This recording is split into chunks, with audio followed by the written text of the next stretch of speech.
In the world, there is always a man who gets hit by a truck and gets sent to a world beyond their imagination. That was exactly what happened to our protagonist, Hitoshi Nozaki. People in his life used to call him a wildling because of his name and appearance, but now he was suddenly in a strange forest in a different world, with only straw covering his lower body. He sat by a fire he made, staring at the food that was being cooked. But how did this happen, and why to him of all people? As he ate his food, he thought back on how he had gotten himself in this situation, sifting through his memories. It all started with a truck. When he was on his way to work, he saw a student in the street about to get hit by a vehicle, to which Nozaki felt the sudden urge to want to save that student, running out and pushing them out of the way. This had unfortunately caused him to get run over by the truck instead. As he bled out in the street and started to lose consciousness, his last thought was him admitting that he would choose to reincarnate if there was a chance of it. And that was what happened. Nozaki felt as though he was falling from the sky into the nothingness below him, and everything had gone dark. He was unconscious for not too long before the man had woken up, looking up at the sky above him and seeing the leaves rattle in the wind. He was definitely in another world. Quickly getting up, Nozaki looked around him in order to figure out his next move. He didn't have any cheats nor any clothes on his body. He told himself to calm down so he could assess his surroundings and make priorities. Once he stood up, he found a large tree at some place in the forest. With a struggle, he got to the top of the tree so he could see where to go next. To his surprise and disappointment, there were only trees as far as the eye could see. He wondered if it was going to be dangerous to move in the dark, but he changed his thoughts and focused on his priority to find water. Once he did that, he would make a base and find food. But before that, he needed something to cover himself. He had stripped some bark from nearby trees and tied them together in order to make a straw skirt. It felt uncomfortable to him as it would prevent him from focusing on exploring, but he indirectly thanked the Discovery Channel for protecting his dignity as a human. It was now time for him to transition onto the survival part of things. Nozaki walked through the forest, struggling to get through the dense environment. He wondered if he was really going to find a water source, but suddenly he heard a sound in the bushes, causing the man to freeze in fear. The sound stopped, and Nozaki knew that it sounded like a small animal. He realized that his eyes weren't as effective in the forest, while his ears were being overwhelmed with information. He needed to use his ears to his advantage while trying to find things in the forest. Nozaki continued his exploration, focusing on all the sounds around him, until he suddenly heard a certain sound. He started to run in the direction of the sound, knowing exactly what it was. Water. He stood in front of the river, staring at the water in awe. Nozaki walked into the water and started to yell in celebration, picking up the water into his hands and drinking it happily. But that wasn't going to be the end of his exploration. Next, he needed shelter, and so he walked off back into the forest. If he was going to find food, he would need to find a place that was not too close to the water. Not too long after walking back into the forest, he found a large, hollow tree with an entrance as tall as he was, making this tree the perfect one. He decided he was going to live there and sat down, starting to think about what he would do for food. Nozaki observed his arms, after having applied fruit juice on his arms to make sure that it didn't inflame him. If it did, the fruit juice was not edible and he would have to find other fruit. Luckily, he had no sort of reaction, and so he started to take small bites from the fruit and planned to wait a few hours to make sure he didn't have an allergic reaction or something. Even if he did end up being allergic to this fruit, he gladly had a large range of food around him that looked edible. Now, the last thing he needed to do was make a fire. He grabbed a stick and started to spin it on another. At first, it didn't work. In fact, it didn't succeed for a few hours, no matter what he tried. But fortunately, after so much time, a spark appeared and he had made a decent fire, calling it the most beautiful one he had ever seen. But fortunately, after so much time, a spark appeared and he had made a decent fire. He called it the most beautiful one he had ever seen. Nozaki had sat by the fire for a while, wondering how long it would take for him to get out of the forest. He laid down ready to sleep so he could prepare for hunting the next day, until suddenly a message box appeared in front of him. Surprised, Nozaki shot up and stared at it. It was showing his status and skills. He seemed to only have one skill, karate, but he didn't feel offended by it, feeling as though it suited him perfectly. The next day, he started to hunt. He sat on the branch of a tree with a large stick as a weapon, waiting for an animal to walk into the trap that he had made by memory. He had heard a noise, and out came a rabbit-like creature. Nozaki was disappointed by the size of it, thinking that it was too small for the trap. The creature heard something and started to run away.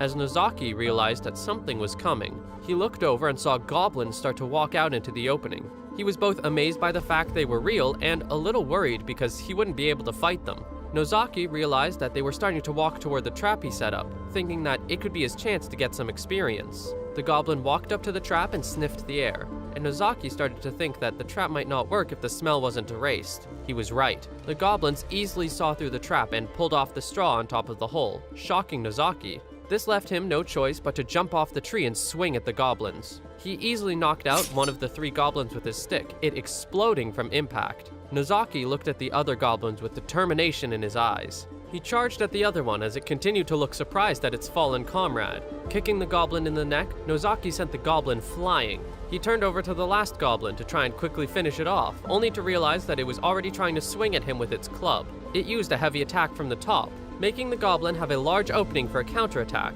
Using that to his advantage, Nozaki had punched the goblin square in the face and sent it flying. However, this did not knock it out as the goblin quickly got back up, making Nozaki think that their vital points could be different from a human's. It growled at him and started to blindly attack him. Nozaki was struggling to keep up with the attacks, knowing that he couldn't approach the monster at that moment. But he had come up with an idea, putting his foot under a root and pretending to fall. Doing this had made the goblin believe that it had an opening, but Nozaki did this on purpose to lure another attack from the top. He easily dodged the attack and karate chopped the goblin in the neck. The goblin fell down to the ground, face planting, and was officially dead. It sat there as Nozaki stared at its fallen form, ready to see if he would get experience from it when he held his foot over the monster. With a crunch, he had smashed the heads of all 3 goblins. Nozaki continued to stare at what he had done until he started to shake with shock and amazement. He was excited at the fact that he won his first fight against some of the monsters of the world. Once night came, he walked back to his shelter and started to cook the meat from the goblins. There were some other spoils that he had gotten and put it on a stick near him. Pelts from the goblins that he could make into clothes later. Nozaki checked his status and realized that he leveled up. He stared up at the sky with determination in his eyes, yelling out loudly that he could do it, that he could get through it without a problem. And so time passed. A man was seen running through the forest, chasing a boar-like creature. He yelled at it to stop, trying his best to not let it get away. This man was Nozaki, and it had been 3 months since he had come to the world. Ever since his first day, he had grown a head of hair and a beard and became level 8. Nozaki's senses had been becoming sharper as his level rose. Because of this, he was able to tell that the animal was about to turn left. With a leap, he charged forward and successfully grabbed the leg of the animal and caused it to fall over. His physical ability was also improving as time went on. Putting the animal on his back, he was about to leave until he glanced behind him and realized that there were some chili peppers near where he caught the animal. Or at least a plant that looked identical to chili peppers. These plants could be used for insecticide, sterilization, or for its restorative properties. So Nozaki wanted to take as many as possible. While he was picking them, he heard some goblins nearby. He thought that they were being noisy and that he should kill them, but changed his mind once he remembered that it probably wouldn't matter when thinking about his levels. He started to worry that he had become the forest's king in the 3 months that he had been there. Suddenly, the goblins became quiet, and something had roared loudly in a part of the forest. Nozaki was in shock and fear, not knowing what could have possibly made that sound, especially since he hadn't seen many monsters other than the goblins in the past 3 months that he had been here. But lo and behold, out came this large creature. It held a blade in its hand. Nozaki believed that the creature in front of him was an evolved form of a goblin, a hobgoblin, which was almost twice the size of the goblins. He thought that the hobgoblin was going to reprimand the goblins for arguing with each other, but that wasn't the case. The hobgoblin gripped his blade tightly before suddenly swinging at the scared goblins, cutting their bodies in half. Nozaki was in complete shock, mouth agape as he realized that there was no way he could kill that monster. Ever since he came to this world, this was the first time he met a monster stronger than him. Unfortunately, the hobgoblin started to run at him because it had finally spotted Nozaki. It roared and chased him down through the forest. For the first time, he was the one being hunted. Nozaki ran as fast as he could through the forest in order to lose the monster, but it kept coming. Suddenly, however, the monster was starting to slow down. Nozaki realized with a body that huge, it would start to be an obstacle in the forest. But this wouldn't be the last that he would see the monster, as it had a sharp nose, especially as an evolved goblin. That was when Nozaki realized that the forest would not be safe for him anymore, since the hobgoblin would not give up at any point until he was dead. His only choice was to try and get out of the forest, since he knew he couldn't fight them. Despite his body shaking, he ran home and gathered up all his things and got ready to leave, saying goodbye to his first home. And so he was off. He started his trudge through the forest, only stopping and taking rests when the days became night. And even when it was night, he felt shaken up now that he knew that monsters such as hobgoblins existed in the forest and could come out and attack him at any time. He was always checking his surroundings every second. Each day, he would pass through the forest and its rivers and climb the mountains until he would find a new place to call home. At one point, he passed by a lake and drank some of its water, jumping up when he realized there was a deer-like animal with 2 heads near him, also trying to drink the water, while staring at him at the same time. Then night came.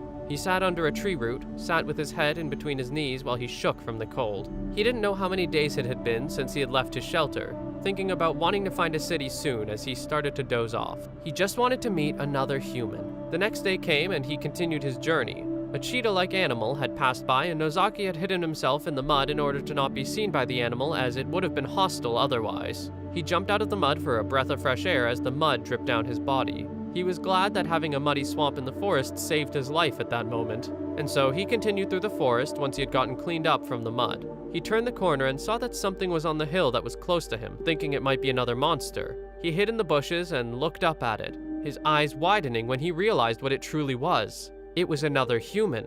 He stared at the girl with surprise and awe as he watched her pick from the ground to put in the basket next to her. She turned around and saw Nozaki trying to get her attention, surprising the girl. Once she had seen him, she started to look extremely worried, and supposedly told Nozaki to not come any closer, confusing the man greatly. The woman screamed "Goblin," confusing Nozaki even more as she started to run away in a different direction from him.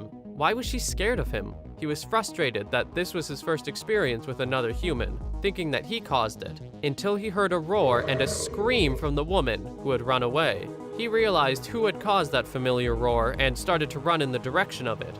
That roar was from a hobgoblin. He continued to run as fast as he could, knowing that it was not only just a hobgoblin, but the one that was set on killing him from the moment they met. He started to feel bad for the girl that had been captured by the monster, thinking that it had all been his fault because he messed around too much in the forest. Nozaki was finally able to start catching up to the hobgoblin, finally able to see him and the girl that was on his shoulder. He screamed at the monster to let her go, but the monster didn't seem to listen.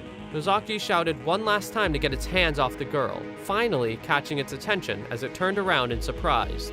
Once it turned, it saw Nozaki leaping into the air with a battle cry. He had grabbed onto the vine that was in front of him on the tree branch and used it to continue on and keep his speed, while he had started to get closer to the hobgoblin. Finally, face to face with the monster, Nozaki had kneed him in the face, colliding with his nose and causing the monster to drop the girl. He landed on the ground with no problem and looked up only to realize that the monster had not fallen, only seeming to just be slightly phased by the attack done on it. Nozaki was shocked and in disbelief at the fact that it didn't fall whatsoever after eating the hit. He quickly looked over to the girl who was still trying to get up after falling off the hobgoblin, asking her if she was okay and could she stand, to which she confirmed. Nozaki ordered the girl to run while he took care of the monster. He wondered if the girl got separated from her group, but dismissed that thought and told her to go anywhere but where she was at that moment, to which she listened immediately. The hobgoblin looked over, finally having recovered as blood dropped from its nose. As the girl started to run off in another direction, Nozaki turned around and faced the monster once more, with more confidence than ever compared to what he had when he first met the beast all those weeks ago. Even with his confidence, he had no choice but to fight the monster. Getting into position, Nozaki stared at the monster in front of him and prepared for battle. Nozaki trembled as he heard his heart beat fast. He felt that the pressure of facing this hobgoblin was almost the same as it would be if he were to fight a bear. All he wanted to do was run away, but he couldn't since he had to protect the girl. Yelling at the monster to come forward, the hobgoblin swung its blade at Nozaki, the man swiftly dodging. He realized that the attacks were heavy yet had large motions, meaning that the battle would be won by who was the fastest. He took his turn to strike, but he soon learned that it would not be easy. The hobgoblin's skin was way too tough for a punch to land, so Nozaki realized that a single punch would be almost useless against it. He thought about how unfair it was that he couldn't scratch it while he would instantly die from a single attack. Needing to try a different approach, he kicked the monster in its private parts, instantly stunning it. Once he realized that it worked, Nozaki swiftly headbutted the monster, punched it, and charged forward at it, only to poke his fingers into its eyes. The monster screeched in pain, blood starting to pour from its eye as Nozaki was happy with his success. The hobgoblin started to wildly punch toward him, unfortunately connecting with Nozaki, and Nozaki was sent flying. Rolling across the ground, he struggled to get up from the impact of the hit. He stood once more and wiped the blood off of him, looking forward at the monster who was starting to double in his vision. He needed to find a way to take care of this beast fast, considering it was this strong despite his blocks. The monster continued to swing at him until Nozaki found out one last move he could pull that would give him any chance at winning: a high kick. The monster stared intensely at Nozaki until he was suddenly out of his line of vision, the man speeding forward to land a high kick from his blind spot. He hoped that the move would finally make the monster fall, and as it tumbled over with blank eyes, it seemed as if it were it. But suddenly, the monster came back to life and charged forward. He grabbed Nozaki and bit into his shoulder hard, causing him to scream in agony. As he felt as though his arm was being bitten off, he knew that he couldn't die in such a place as he was. Nozaki brought out his middle finger and gave the hobgoblin a few choice words, stabbing his finger into the monster's ear. This had caused the monster to kick Nozaki away and send him flying toward a tree. He sat there, head hung low as he bled from his shoulder and his middle finger was broken. He started to feel his consciousness slip away. He thought it would be the end, until he realized that there was a chili pepper-like plant in front of him. It would taste super hot, but it was the last thing he could do at that moment, not knowing whether it would stimulate him or kill him. The hobgoblin stared him down and roared, starting to charge at Nozaki. Then he consumed the pepper. The monster came closer and closer, ready to punch him until his eyes opened and he swiftly got up. He dodged the attack and spit the pepper into the monster's eyes, causing it to stumble back in pain. Nozaki leapt into the air and smashed the monster's head with his elbow and knee. Finally, the monster was down. Both Nozaki and the dead hobgoblin laid on the ground together, as Nozaki stared into the sky with shock. He won. He finally won. Unfortunately, he couldn't move any part of himself because he had exerted all of his energy and strength. Nozaki started to lose consciousness and close his eyes. That was until he heard someone calling out to him.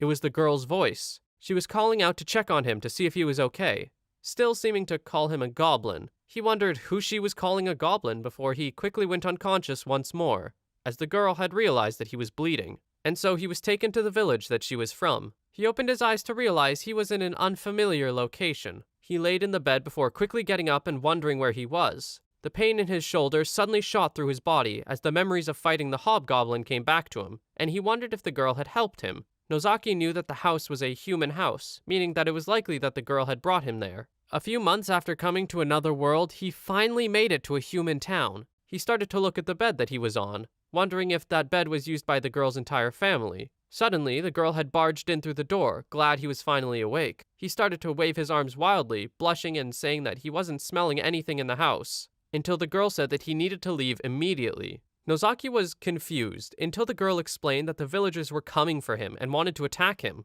Nozaki was shocked, asking why they would do that. She gestured at him to look out the window. His eyes widened as he saw villagers grouped up outside with pitchforks and weapons, malice in their eyes. He asked the girl if she was the one that saved him. The villagers started to close in and come closer to the house as Nozaki asked what he would have done to have them so eager to want to kill him. She explained that hobgoblin materials were extremely rare and could be traded for a high price. This let Nozaki know that the villagers were there to kill him and take the items from him. One of the villagers told the others to wait as he walked to the door. He knocked on it and asked for the village pharmacist to open the door, to which Nozaki asked the girl if that was who she was. But the girl shushed him. She yelled at the villagers to go home, not wanting them to lay a finger on her patient. But the man said that they would get along. The man started to explain that it was his father who was the mayor of the village and protected them. He thought it was cold of her to hit an old woman, telling her to show them that it would be different. He claimed that he would only just kill Nozaki if they didn't get along, but the both of them felt like that was a lie.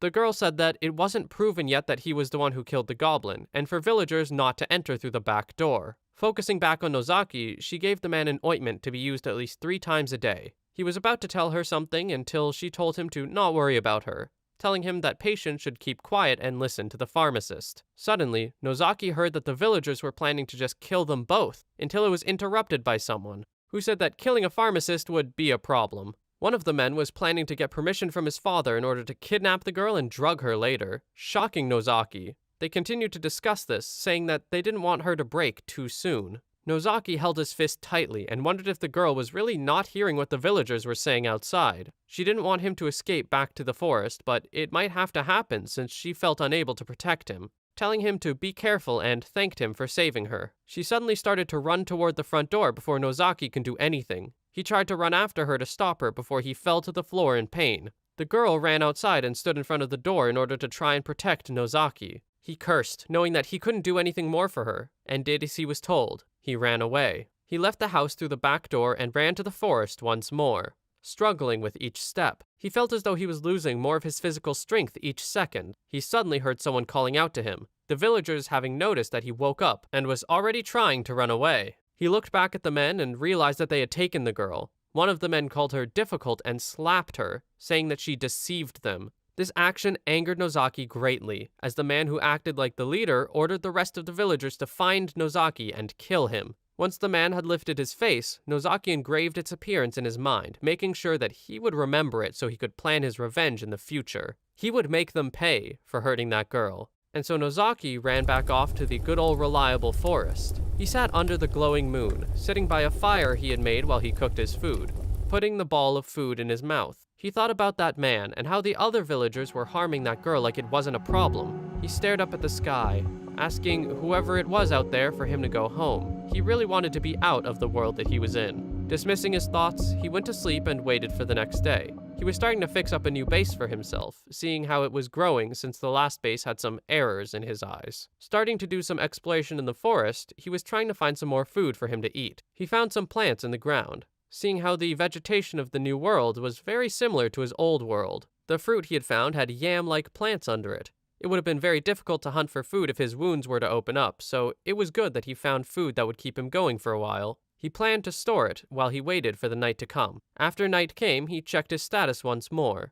He realized that he had leveled up twice and developed something called Angry Waves after he had met the Hobgoblin. He looked back on everything that happened as soon as he was sent into the new world. He had met people for the first time, fought a Hobgoblin, and now people were wanting to kill him. But once he found out that last part, he knew that the people of this world were no different to the previous world. Some people that liked him, such as the girl, and some people that didn't, such as the man with the mark around his eye. He wished for the death of the people who had murderous intentions towards him. He was planning to prepare himself in the future, not just in his body, but for the fight in his head. He truly wondered if he would be prepared for the battle. What he didn't know was that the girl was not having a good experience, her clothes seeming to be ripped off without her consent. What was happening to her? Nozaki had finally woken up, struggling to get up after all the exhaustion he had before. He looked up and his eyes widened as he realized that there was a snake-like monster in front of him. He swiftly grabbed it by its neck, incapacitating it while he investigated if he could use it for food. It wasn't much, but he cooked it in order to finally have meat after so long.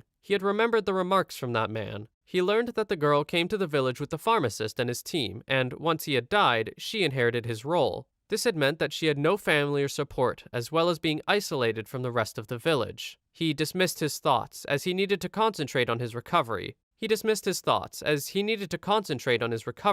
Knowing that he should be able to regain all of his strength within a week. Until then, he was hoping that girl would be safe. The week quickly went by. Some animals were seen hanging around a pile of mud. They heard a sound and turned around, only to realize that there was a man who was emerging from the mud. That man was Nozaki, as the creatures had started to run away. Nozaki knew that that one person, his new target, was much different than a hobgoblin, so he needed to be even more prepared. He started to rub off lines of mud in his face, wondering if what he was doing was like the camouflage he had seen in movies. Nozaki wanted to avoid fighting them as much as possible, and walked off to continue his plan. It was time, and so he walked off toward the village. Two men were seen sitting in front of a house, seemingly there in order to keep watch to look for Nozaki. They believed that it was unlikely for him to come back. They wondered what was wrong with the girl that was taken, not wanting to mess with the actions that were happening and hoped that things would be cleared up soon. Nozaki was listening in by the side of the house and knew that he needed to use the back door. When he walked back there, he noticed a man, but he was glad that there was only one person there. Nozaki threw a rock at a tree to distract the guy, before swiftly jumping the man and knocking him out. He walked into the house successfully without being caught and saw the girl tied up to a pillar in the house. He ran in and asked if she was okay, grabbing her attention. He rubbed off the mud from his face and said that he came to help her leave the village with him. Nozaki started to untie the rope before saying that she would be staying in the village, confusing him greatly. She explained that all her patients were in the village and that she would supposedly be released soon as everyone was apparently not a bad person. When Nozaki had finally untied the ropes on her legs, he saw the injuries that she had received from the ropes. He also realized that the ropes on her arms were falling down. She yelled at him to leave her, as there would be too many men out there and that it would not end well for him. He stayed silent, head hung low as some villagers walked into the building, ready to capture Nozaki. The man was happy to finally have been able to find Nozaki, until the door came flying toward him because Nozaki had kicked it out, smashing the man's body and knocking him out. More men had started to pour into the room as Nozaki prepared for the battle that was about to occur. Anger laced in his eyes. They charged at him all at once without hesitation, and then there he was. That man whose face Nozaki burned into his mind. The man claimed that he was being careless last time, but that he would not let Nozaki escape. Nozaki told the man that if he took his request, he would let him live. His request for this man was for him not to do any more harm to Yakushi's daughter, and tell him all the stuff he did and apologize. The man told him to suck it, and ordered the others to kill Nozaki. He swiftly dodged each and every one of their attacks, seemingly yawning at their moves. Then, when it was his turn, he immediately sent his fist flying toward the face of one of the men, sending him tumbling to the ground. They checked if he was okay, and the man with the mark around his eye took the situation into his own hands, and said that he would be the one who would kill Nozaki. Nozaki got into position once more, knowing that the attacks would continue coming, starting to feel more tactile. The man saw Nozaki standing in place and laughed, asking him if he came to the fight on ready. This man's name would come to be known as Philip, one of the men who had grabbed his attention. Philip continued his egotistical rambling until one of the men yelled his name. He angrily asked what he wanted, until it was shown that the man that Nozaki had punched was dead, just from that one punch. Nozaki stood there, eyes widened in amazement as he realized that he had truly killed another human. Everyone else in the room was also shocked by his actions, while Nozaki was lost in his thoughts. He wondered if humans were really so fragile. He gathered himself quickly and said that he wasn't shocked, as that guy was probably just a big waste of space. Philip was enraged that Nozaki had easily killed one of his men without even using a weapon. Nozaki stood up once more and held up his fists, getting ready to fight back as he started to get surrounded. He was extremely confident that he could beat everyone in the room because of his fighting skills, as long as he just landed every one of his punches. There were 8 men in the room, and 3 of them had fairly decent weapons, while the other had farm tools to protect them. There had to be something else he could use other than his status and skills, considering he had to be careful of the weapons. They shouldn't be able to see through his movements due to the physique of the world, so it was likely that he should be fine, as long as he kept himself close to his enemies. Nozaki charged at Philip, as he was the only one who had a shield and sword, and Philip had tried to stab Nozaki with his sword. But Nozaki had dodged it easily. Suddenly, he kicked the shield, making Philip laugh at the action. He had truly thought he could win the fight from Nozaki's actions. That was, until Nozaki's path of his leg had suddenly changed. Nozaki's leg had changed its trajectory and rotated, his foot successfully colliding with Philip's face. Philip was completely knocked out by this attack, not knowing how such a strong attack could exist. Falling to the ground, Philip was done, just like that. Nozaki had thought about what kick he had done and remembered that it was called a Brazilian kick. His thoughts were cut short by the rest of the men all charging at him. One tried to stab him with a spear, and another man had come up behind him and attempted to slash him with a sword. The man with the spear felt confident that this would be the end for Nozaki, thinking that he wasn't aware of the man behind him, but oh, he was wrong. Glancing behind him, Nozaki had swiftly turned around and elbowed the man behind him in the stomach, grabbing his body and throwing him to the ground, just before finishing it off by stomping his foot into the man's throat. The last of the men were terrified at this scene, seemingly as if they were about to run away, but through some luck they had stayed. Nozaki was annoyed, but he knew that he could win the battle in just one step. He told the last of the men that he was about to give them a really bad day, them starting to charge at him with no plan. The spearman came forward and Nozaki grabbed it once it had slipped past him, shocking the man. He pulled at his spear, telling Nozaki to let go, and that was what he did. He let go of the spear, and the spearman had stumbled back, almost falling as Nozaki announced that he was going to do his best to beat up every last one of them. Once the spearman was tumbling over, Nozaki had dashed forward and punched him in the face, blood covering his fists once the two had stopped connecting. The rest of the men had had enough, and started to run away from the site of the scene and from Nozaki altogether. Some of them had even thrown up from the bloodshed before they had left, screaming that there was a monster. Nozaki was glad that he had gotten rid of everyone, before there was another man who had walked into the area, yelling about Philip. It was his father, and he asked what had happened here. He checked to see if his son was alive, but he wasn't. He stood back up, tears running down his face as he angrily asked Nozaki if he was the one who killed his son. Nozaki didn't answer the question, instead asking his own question of whether the man in front of him was the one in charge. Suddenly, Philip's father ordered someone named Haggard to kill Nozaki for his actions, and a man clothed in armor had stepped into the battlefield. He had apparently been fed by Philip's father up until now just for this moment. The armored man told Philip's father that he was aware of that, and that he would repay the favor of picking him up when he was little, due to his father banishing him from the city. Haggard held his blade in his hands, and told Nozaki that he would do well as rust on the sword. Nozaki had recognized the armor to be plate armor, and got ready for another battle.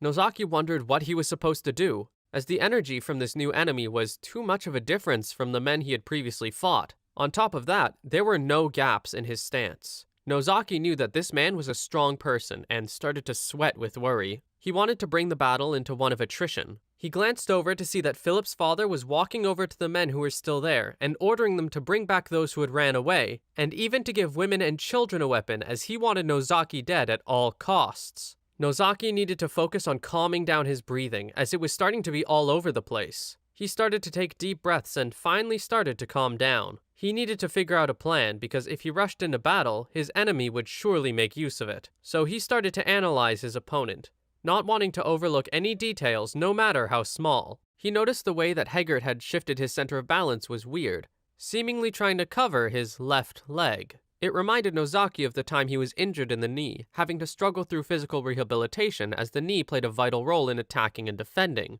If that was the case, Nozaki theorized, Haggard would use a wide lunge attack at him at that range, as it would be the most effective. Nozaki chuckled at the man for not having moved yet and claimed he was scared. Suddenly, Haggard had finally moved and did just as Nozaki predicted, lunging forward with his sword, to which Nozaki easily dodged. Or at least that's what he thought he could do. He only barely dodged it, the tip of the sword having grazed his neck, causing blood to spill. Nozaki realized how dangerous this man was, knowing that if his knee was fine, he would have been killed. Haggard started to solidify his guard, but Nozaki's goal was the armored man's left knee. He crouched over and dashed at Haggard's leg, curling around it and causing the man to fall over as he started to bend the joint. Nozaki knew that no matter how strong a person's armor was, it wouldn't improve the strength of their joints.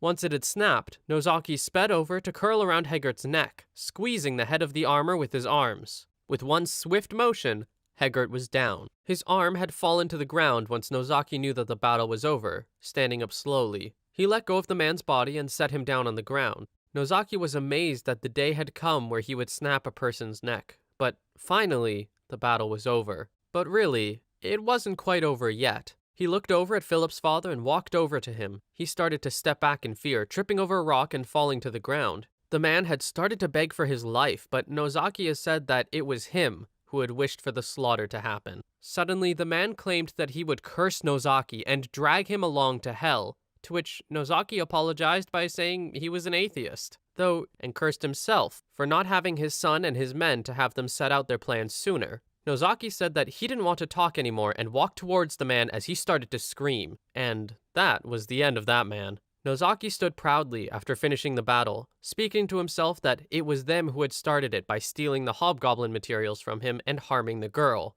Once he remembered about the girl, he jumped as he thought he forgot about her restraints. But the girl had run out of the building, calling out for him. He wondered how she had gotten out of the ropes before she explained that another patient of hers had noticed her and came to help her. He realized that she would have witnessed all that he had done, about to try and explain himself, but she knew exactly what had happened, having heard what the mayor said. Dismissing all that happened, she told Nozaki that it was time for them to leave the village as soon as possible, allowing herself to come along as well. She had known that after the incident, it would be best if she were to leave, as her strength was no longer needed regardless of whether the village would deteriorate or rejuvenate. Nozaki realized that the girl would be considered his ally while he was the target of fear, causing the girl to no longer have a home. He understood that and asked her, before they went, for her to grab whatever she wanted as he would be able to carry it. Once she was done packing, Nozaki had realized that she had packed quite a lot, a large backpack sitting on the ground. He sweat dropped before telling the girl that it was time to go. She took one last look at the village before turning to him and smiling and agreeing. As they walked away from the village, Nozaki knew that the girl's facial expression at that moment would be one he could never forget. They carried along with their path, predicting that it would be a few more hours before they were able to leave the forest. The girl explained that just outside the forest, there would be a main road with inns scattered along it. During their journey, Nozaki started to explain how he had gotten to where he was, only telling her that he had lost his memories once he arrived at the forest. They had continued to chat, starting to get to know each other. Nozaki had started to realize that his head started to become weird. He felt as though he was having fun traveling with this girl. They were still conversing, but he was distracted by the fact that he could talk so comfortably with this girl because she had resembled someone he knew long ago. 3 days passed and they had set up camp somewhere. Nozaki sat by the fire, realizing that it was a mistake for them to have skipped the inn, but now they were stuck with camping. Once he saw that no one was looking, he thought it would be a good time to check his status. The girl had told him that apparently the masters of the world would use the church's magical device to check their levels, meaning the fact that he could check his own was abnormal. Once the status box had popped up, he realized that not only was he at level 15, he had also gained 2 new skills of Sense and Conceal. He had also realized that his title was a goblin, wondering who was managing the system of statuses, and if that god who sent him to the world was involved with it. The other title he had was Monster, one he had gotten after killing those people from earlier. This was Nozaki's first night that he couldn't sleep after killing a person. He thought it was fitting for him. Knowing that the experience he had gotten was from humans, he wondered how the leveling would look like if a war were to happen. The next day, the girl asked about this war that Nozaki was wondering about, and he was wondering if it would just be easy for someone to become level 100. She explained that it was unlikely for something like that to happen. Nozaki assumed by that response that there might be a system in place to prevent that, and proceeded to ask her what would happen when the same species killed each other.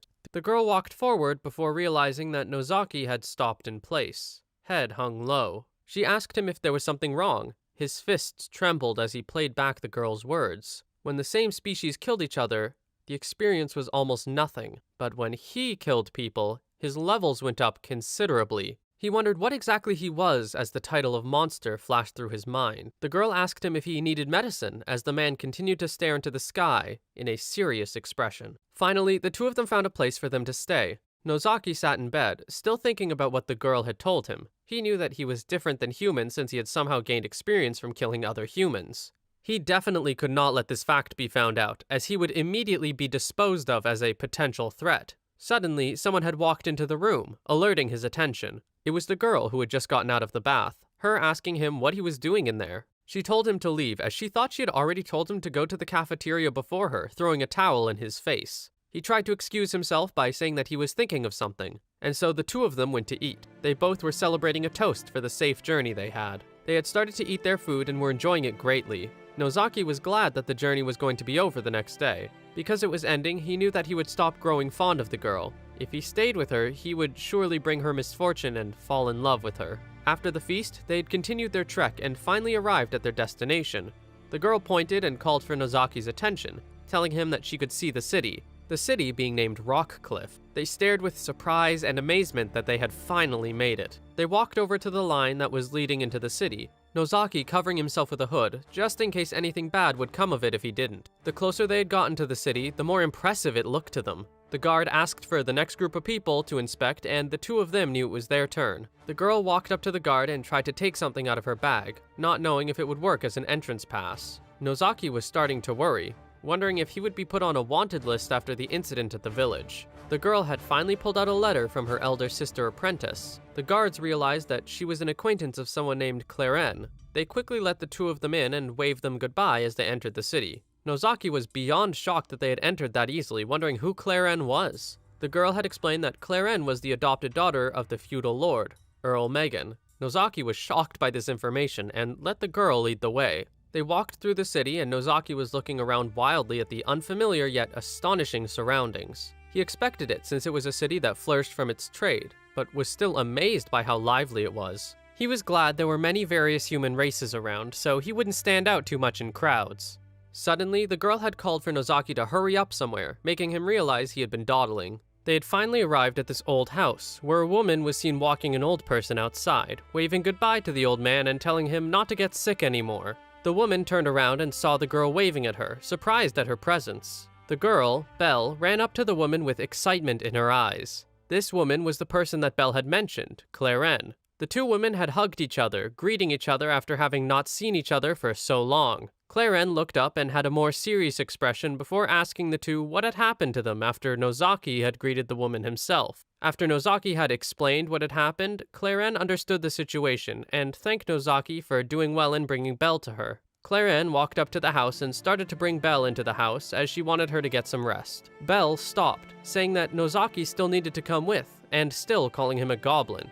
She turned around to see that Nozaki wasn't moving, and this is when she realized that Nozaki said that this was the end of his journey. Clara knew exactly who he was and what he had done, telling him that he needed to be careful out there as he had still killed someone who had the blood of a noble. He thanked her and started to turn around, Belle continuing to call out to him, but Claren cut her off by saying that Nozaki was thinking about her future. Nozaki told Belle to take care and fully turned around, not wanting to look back. Belle was silent for a moment before bursting out one last time with a smile, telling Nozaki as well to take care of himself. And now Nozaki was by himself once more. He sat at a fountain trying to collect his thoughts before he suddenly jumped up and slapped himself in the face. It wasn't time for him to feel down. Instead, it was time to continue his journey of survival. He walked up to someone and asked them for directions to somewhere. He walked in that direction knowing that he needed to make money while he was here. He needed to become an adventurer while he was at the city. Finally, he had found the Adventurers Guild. Facing the large wooden doors in front of him, he took a deep breath and started to walk into what would be the start of his second chapter.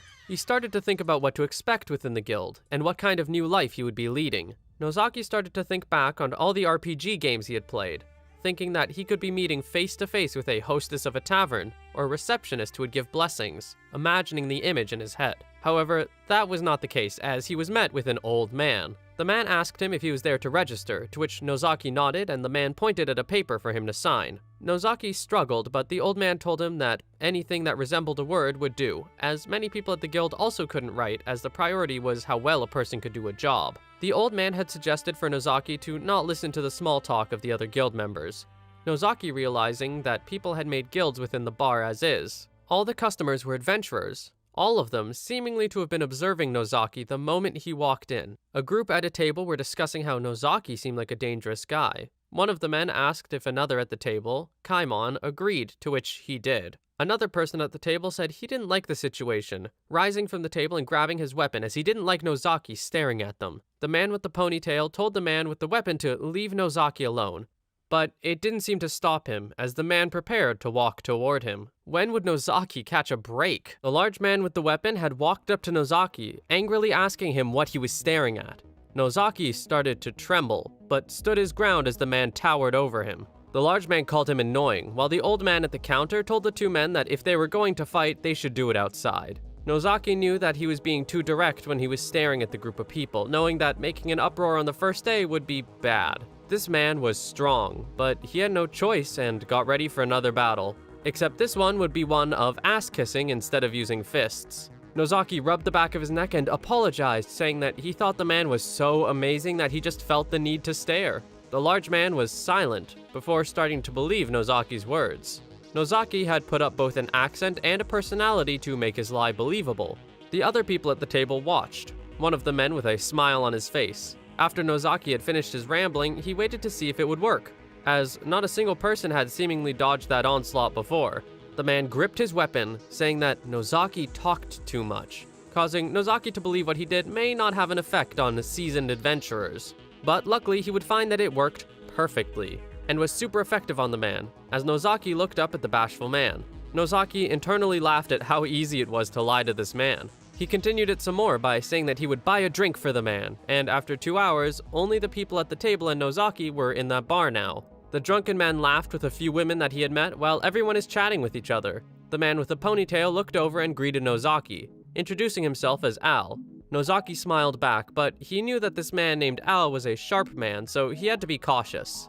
Al asked for confirmation if Nozaki's name was Yajin, saying that it was a name he wouldn't get used to hearing. Nozaki explained his name and appearance being unusual by claiming that his grandmother was bought as a slave and came to Rockcliffe from a far place. The boy next to him had jumped into the conversation, saying that his younger sister was also sold as a slave. Al said the boy was Kaimon and to not mind his taciturn nature. Nozaki said that it was nice to meet the boy, and Al wondered what the group should do next, as the large man, whose name was Gons, had disappeared somewhere with those women he had been with. Nozaki asked Al if he could tell him about the surrounding region, as he claimed that his mother lived in a rural farming village and never went out much, which is why he didn't know much about the world. That was a lie as well, but Al pulled out a map of the region's subnational groups, pointing out where Rockcliffe would be. Nozaki started to get excited from the new information that he was learning.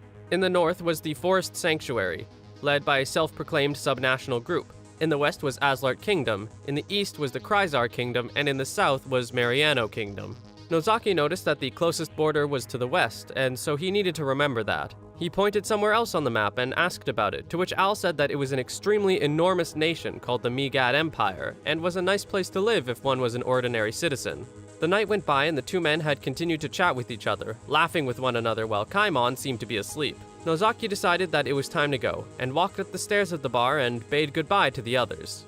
Al thanking Nozaki for the enjoyable night. Nozaki walked into one of the rooms where he would sleep for the night and sat on the bed, inspecting how much money he had left. It wasn't much, and he didn't think he could buy a decent set of armor with the amount that he had, which is why he needed to find a quick way to earn money.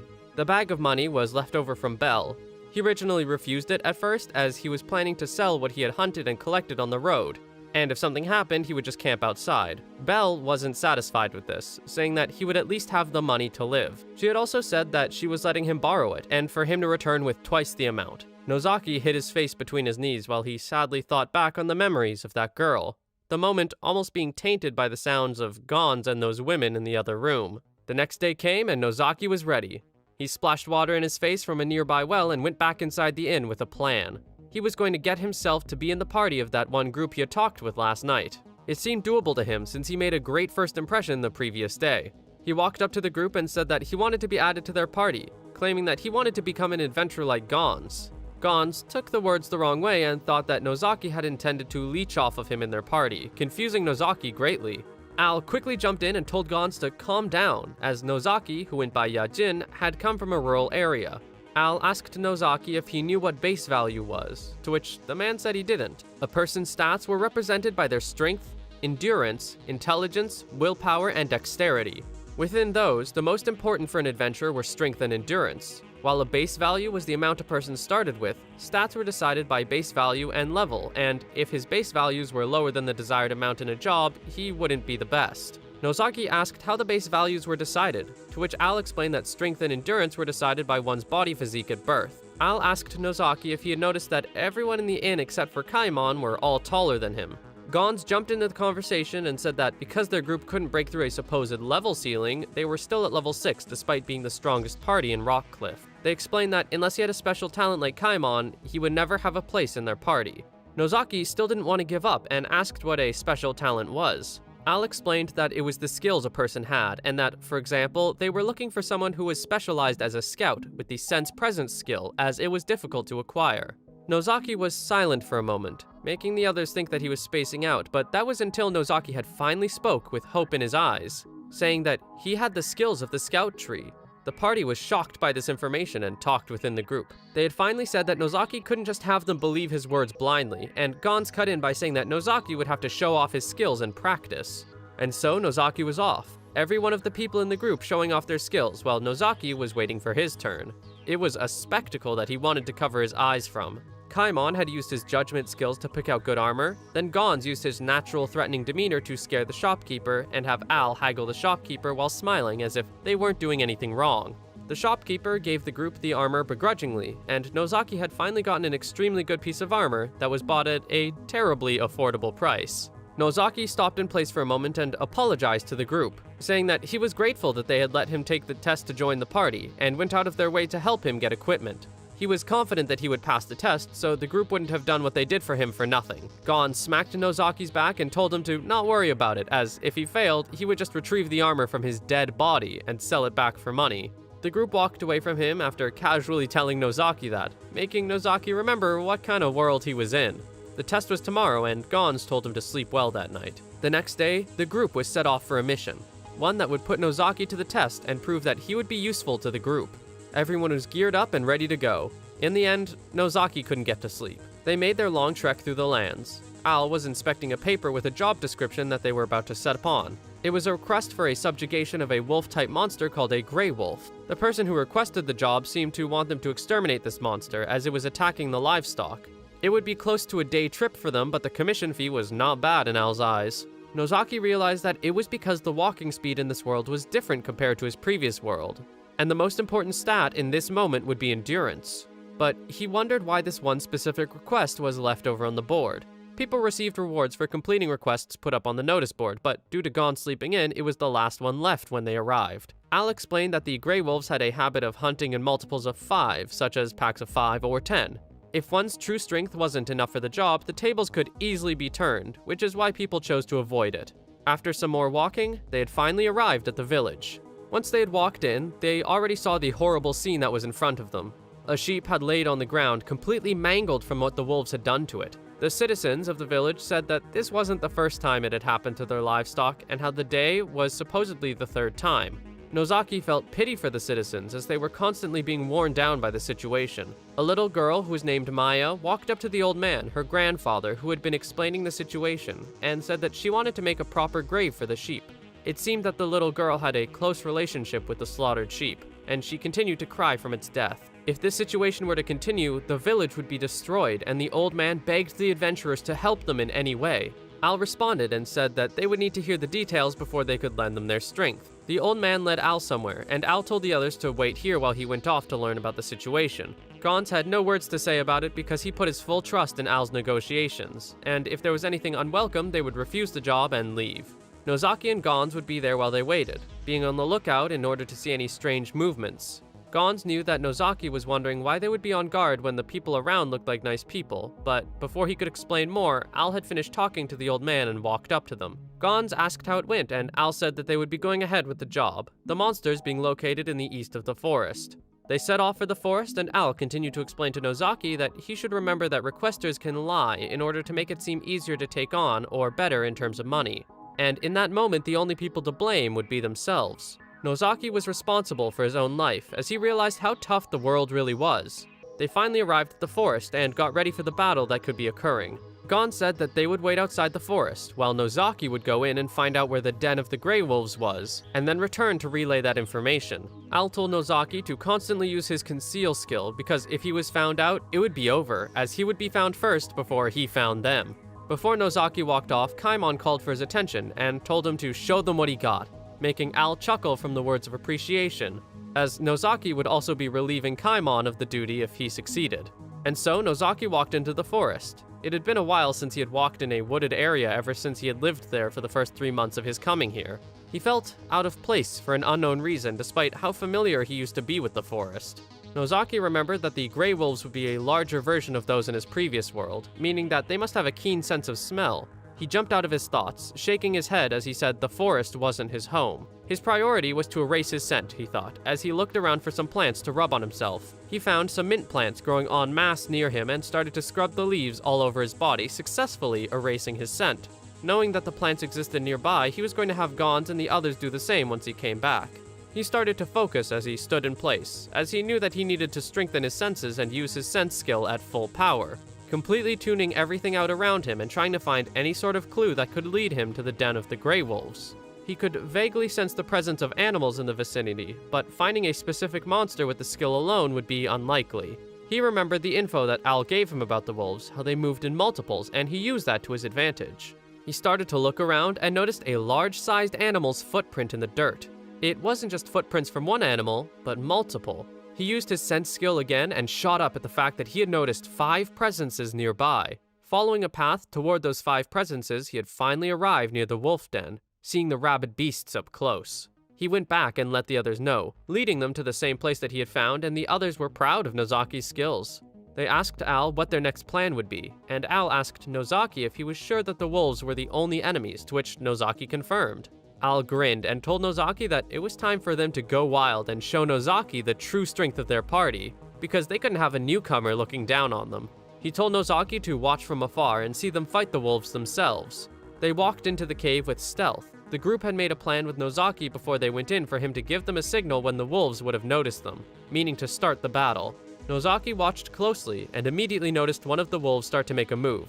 Nozaki jumped up and let the group know that they were spotted, calling for Kaimon to make a move. He pulled his bow back as one of the wolves ran outside and it was shot in the eye immediately. Gons rushed near it and prepared his axe, giving a battle cry before slashing the wolf. As Gons pulled his axe back, he heard the barks of 2 more wolves coming out of the cave. The 2 wolves had dashed toward him, but he was not fazed by their presence, immediately cutting another in half with a single swing. Nozaki was amazed by Gon's skill in already having killed 2 of the wolves so quickly. The only problem was the fact that the movement of Gons was too large. Another wolf was extremely close to biting Gons until Al charged in and blocked the attack with his shield, sending the canine flying.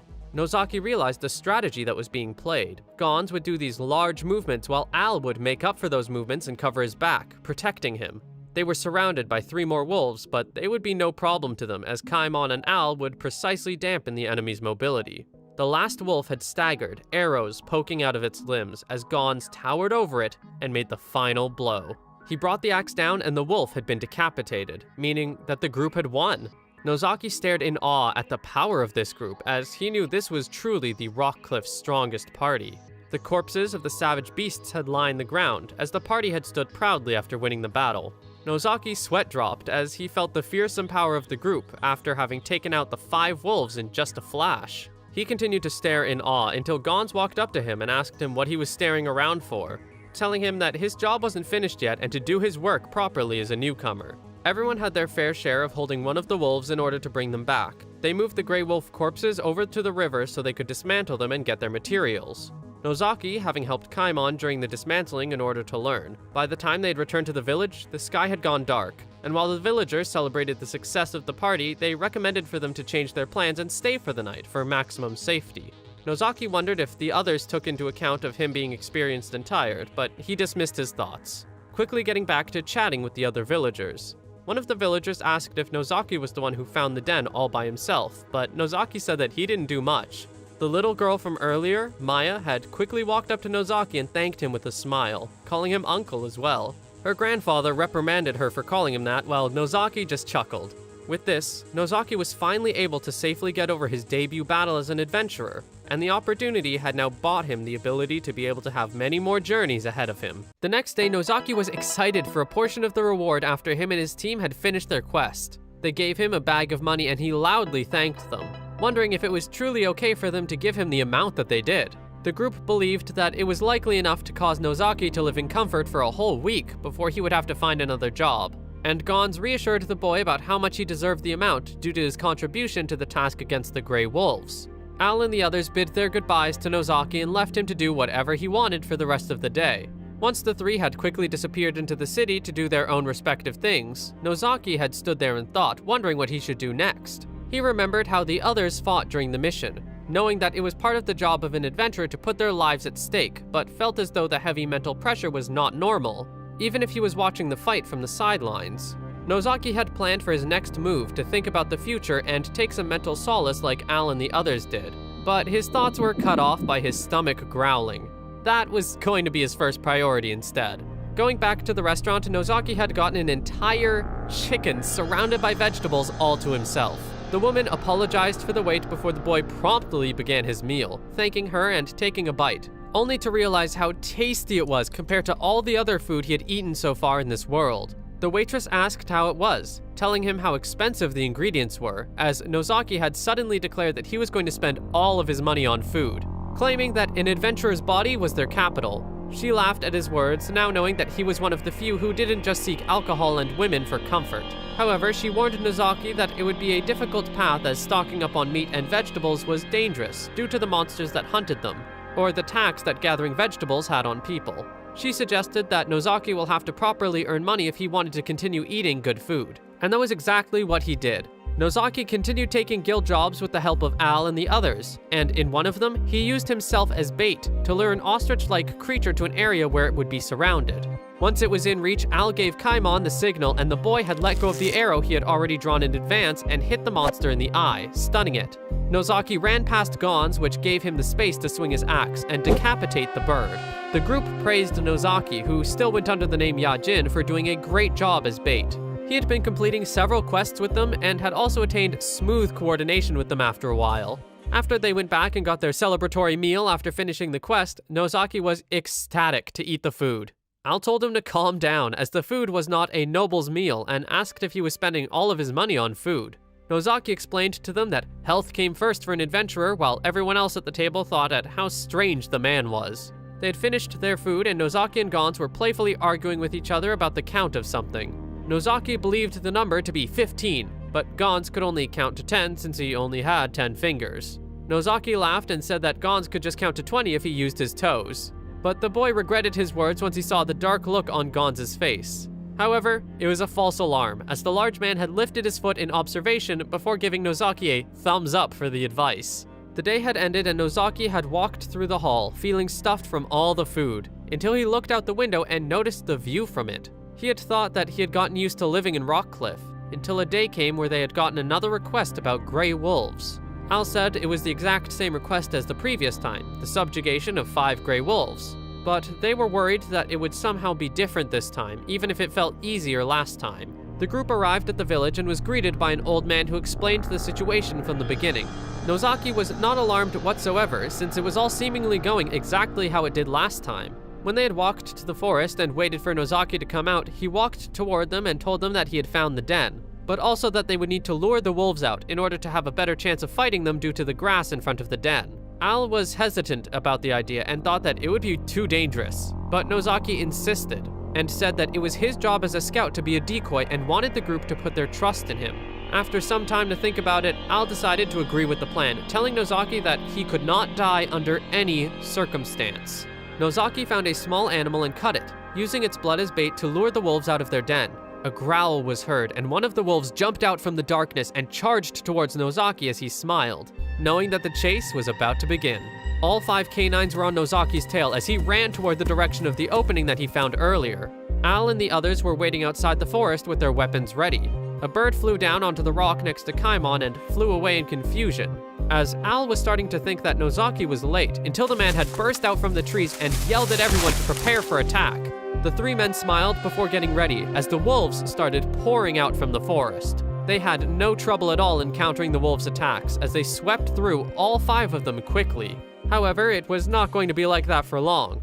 Nozaki suddenly sensed more entities coming their direction from afar. He widened his eyes in confusion and fear and tried to tell the others that the enemy reinforcements were coming. They asked how many there were, and Nozaki mentioned there were 10 arriving, shocking Al and Gons. While more wolves would be a struggle, he was more worried about what was the creature in the middle, with a wildly different presence from the gray wolves. Nozaki wondered what he was going to do about them, knowing that he would have to escape as it would be near impossible to defeat whatever it would be in their path. Gons asked Al if they should retreat, but Al said that it would be impossible to leave without killing the 5 there already. Nozaki was in thought, watching the battle as he believed that he needed to prioritize his own life and desert the others. He prepared himself to run away before he stopped, his thoughts quickly changing as he felt that this entire situation was his own fault as a scout, and that responsibility meant that he needed to do something about it to prevent himself from never forgiving himself for abandoning the others. He charged forward and said that he would assist the others, getting ready to kick the wolf, despite having never fought a quadruped monster, believing that it would still have an effect on its face like every other monster. Unfortunately, the wolf swiftly dodged the attack with its quick reaction time and ran behind Nozaki to attack him from his blind spot. Nozaki knew that it would be bad if it landed and jumped out of the way, rolling on the grass before getting back up. Al yelled at him about how dangerous it was, but Nozaki was too busy trying to find an opening to directly hit the wolves. He stared at it as it stood in place, observing its movement before it started to charge once again. Nozaki made use of its speed and was able to counter the attack and kill the monster with one kick, sending it flying as it twitched on the ground. He felt a bit more confident in his ability to fight once he saw that.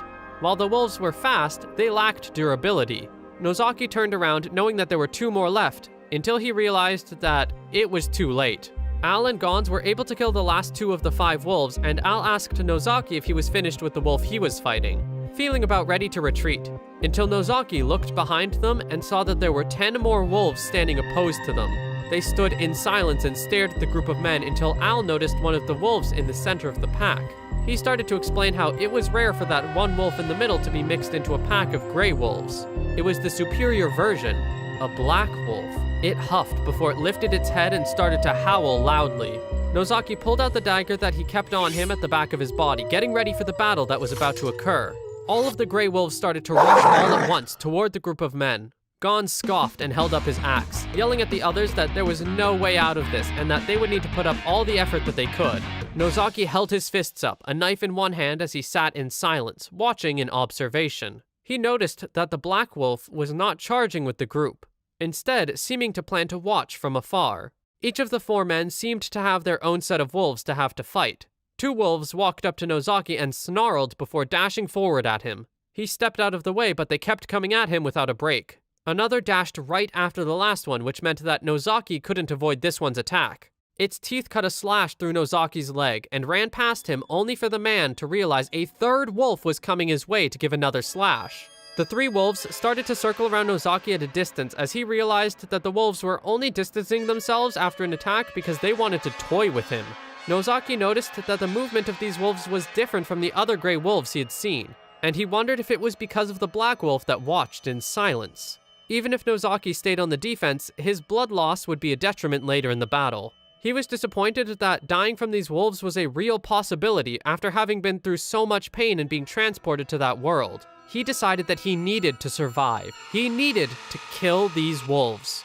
One of the wolves dashed toward him, and Nozaki knew that he had to risk getting hit in order to guarantee a counter.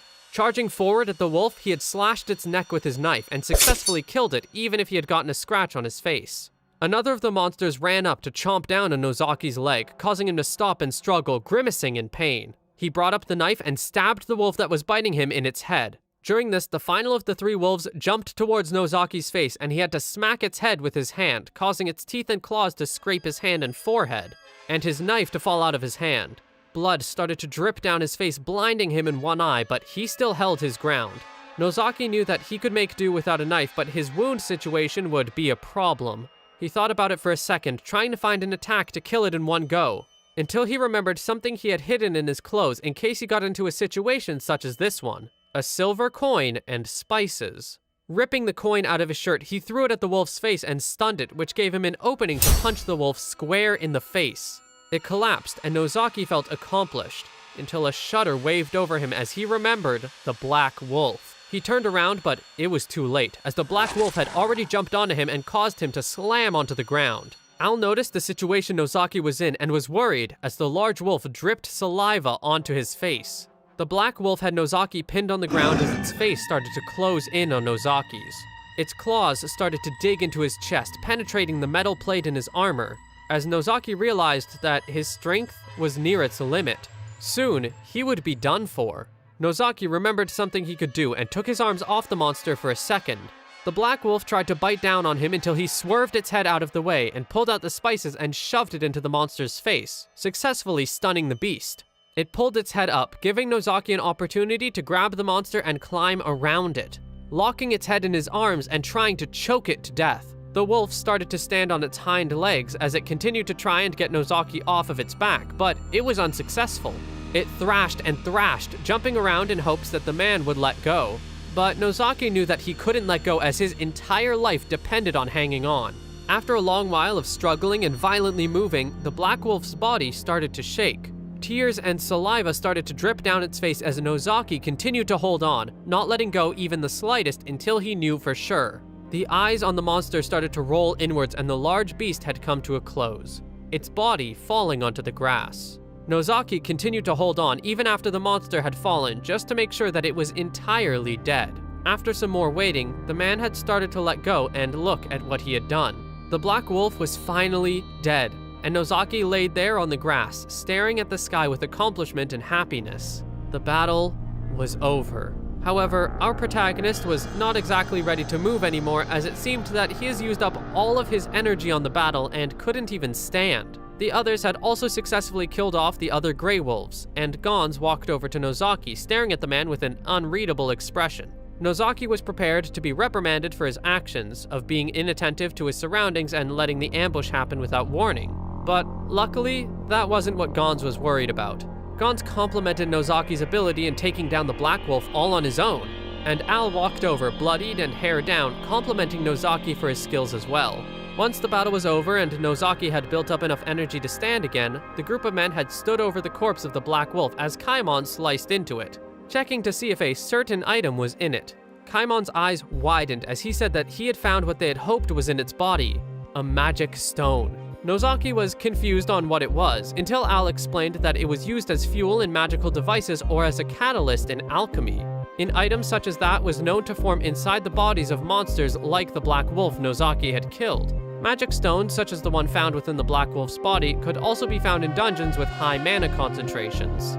But the one of the size that they had harvested was still rare. Al started to explain that because it was a consumable item, it could be sold at a high price, catching the eye of Nozaki and causing him to smile in happiness at the thought of getting money for more good food. Al spoke once more and told the man that they would have more greetings after they would finish dissecting the monster. The group of men walked back into the village, as the citizens stared in shock and awe as they noticed what Al and Gons were holding. Al greeted the old man who had given them the job and asked if he knew what the pelt on the stick they were holding was. The man bursting out in surprise at the fact that the group had defeated the Black Wolf. Gons told the old man that he and the others had almost died there because of him. Suddenly, Gons pulled out his axe and swung at the requester with a feeling of wrath coursing through him. Nozaki believed that this scene was due to an adventurer's ability to know that the requester had lied to them, and Al and Nozaki had to hold Gons back before he could split open the head of the old man. The head of the village confessed everything in tears, knowing that there was a possibility of more wolves but stayed quiet to lower the commission fee, hoping that the group who would accept the job would decide on how to go about it. Al felt disappointed that he fell for the lie and said that it was possible the man had a two-tongued skill, but Nozaki didn't know if he was serious or if it was just a joke. After that, Al had started to relentlessly ask for reparation negotiations for the things that the group had to go through. Once they had finished what they needed to do, night came, and they set up camp on the road back to Rockcliffe. Everyone was tired, but the atmosphere was cheerful due to the large amount of money that everyone received. The four men started to chat with one another, talking about all the various stories they had. Girls, past quests, families and friends, all of it. Nozaki had actually started to feel like he had become a member of the party after fighting together with the group. Days passed and the group finally arrived back to the city. Nozaki saw the ramparts of Rockcliffe and was surprised of himself when he felt fond at the sight of the city that looked like a den of criminals. Since when did he think of this place as home? But there was another discovery, or rather a lack thereof. Nozaki had checked his status and noticed his levels didn't go up, and he started to think that he required something else to level up any further. However, he did notice that he got new titles, only to realize that it was another insulting one that was most likely written by that one god he had met way earlier. Nozaki touched his head in offense and felt angry that the god took his anguish so lightly. All his journey, being ejected into a dangerous forest naked, fighting against monsters and even humans, somehow making it into a city with a normal lifestyle he finally claimed. Nozaki was going to show that god a piece of his mind for taking delight in his unfortunate sufferings, wanting to prove him wrong, and to become happy in his new life from now on. A few days had passed since Nozaki and the others had finished their previous guild job. Gons and the others didn't seem as though they had a concept of savings, as none of them wanted to progress to the next job without spending all that they had earned. Nozaki was laying in bed, awakening from his slumber during the afternoon as he finally had a lot of free time on his hands for the first time since coming to that world. There was only one thing that he could do, and that was information gathering. After lunch, Nozaki would have a conversation with the guild receptionist and gain knowledge and stories that he may have. It was a daily routine, but it passed the time. Nozaki had learned that the old man was actually quite great, seemingly once a famous adventurer from the variety of info he gave. Because of these stories, Nozaki found out that at every 5 levels, there would be a sort of barrier that existed and prevented a person from leveling up, at least until they defeated monsters at a higher rank. At level 5, a person would need to fight rank 2 monsters. At level 10, monsters at rank 3, and at level 15, monsters at rank 4. Monsters that Nozaki had not fought with before. The guild receptionist knew what Nozaki was thinking, about why Gons and the others hadn't overcome the level ceiling. And that was because rank 4 monsters were incredibly powerful. The metal weapons that the party has wouldn't even have a chance of making a dent into the skin of the monsters. The old man explained that weapons made from ore were known as black steel and were the ones that had a chance of defeating rank 4 monsters. But they were extremely expensive and couldn't be bought with the money that Nozaki and the others had. Even if him and the others desperately put money together for a weapon, they would need to protect that weapon with their life, because if they lost the battle, their things would disappear after death. The receptionist didn't believe it was worth the risk to try to get a higher level and suggested that Nozaki should just stay at level 15 as it was enough to complete some requests. This stagnation at level 15 was something that everyone, including the guild receptionist, seemed to want to do.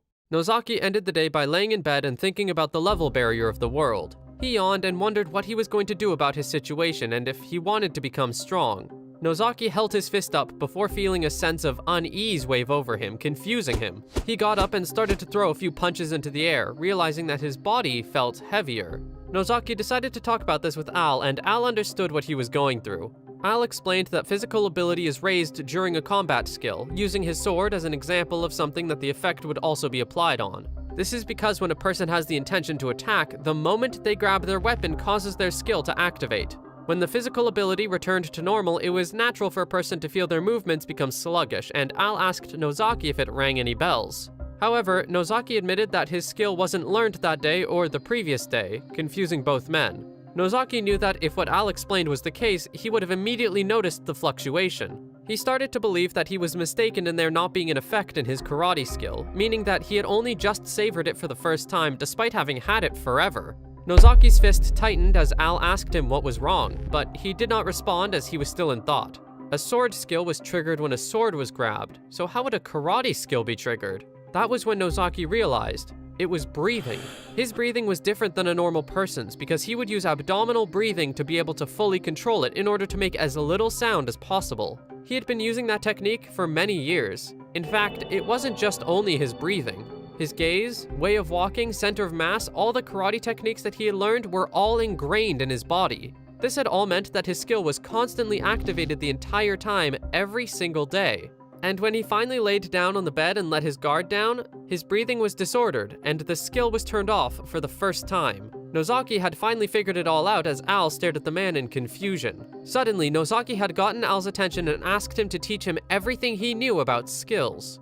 Once Al had done so, Nozaki had gone far outside the city near its walls, the sun high in the sky. He walked as far as he could, a lantern held in his left hand as the man looked around, checking to see if anyone was near him. He placed the lantern on the ground as Nozaki had remembered everything that Al told him. Al explained that the most extreme effect of a skill would be its optimization of movement. This meant that when the concept is fully grasped, it could cause a person to be able to dish out the best attack no matter the circumstance. Nozaki was impressed by the information Al had told him and wanted to test it out as soon as possible. He prepared himself for the practice and started to picture his movements in his head. Nozaki's eyes widened as he realized that his body was starting to move as the skill reacted, not wanting to resist to its effect. In one swing, he swiftly punched the air in a graceful and concise movement. Nozaki had stood in place with his fist still outstretched as he felt incredible from the movement. His center of gravity was lowered when his knees relaxed, and the returning energy stored in the knees and was transferred to his fist when he pushed out the energy by adding a rotation to his fist. Nozaki knew that all this wouldn't have been possible without the help of the skill and the complicated physical maneuver. Was this the world a master lived in? Night quickly came, but the candle from the lantern that Nozaki brought had continued to give light on the man, who continued practicing his karate techniques using the new movement optimization. After a long while, Nozaki was starting to realize how much fun he was having during the training. He started to reminisce on the time he had started to learn karate for the first time as a child, thanking the world and God for creating the karate skills that he had learned, and knowing that his skills would not be forsaken in this new world. From now on, Nozaki would live strongly. The man had trained all night, never having went inside to sleep. Nozaki was seen laying on the dirt ground as the morning sun started to creep in behind the mountains afar. He stared up at the sky, knowing that he didn't sleep 1 second, but feeling as though he wanted to train more. However, it wouldn't be possible at the place he was currently at, as the city was now wide awake. Nozaki walked over to the request board and felt as though he was on time due to the number of jobs that were still posted on it, meaning that a certain job he was looking for was likely still there. Peering over the people in front of the board, he jumped in excitement and grabbed one of the papers and brought it to the guild receptionist. The old man was taken aback by the job that Nozaki had chosen, a quest for collecting medicinal herbs, and felt that Nozaki was taking too shabby of a request for someone from their signature party.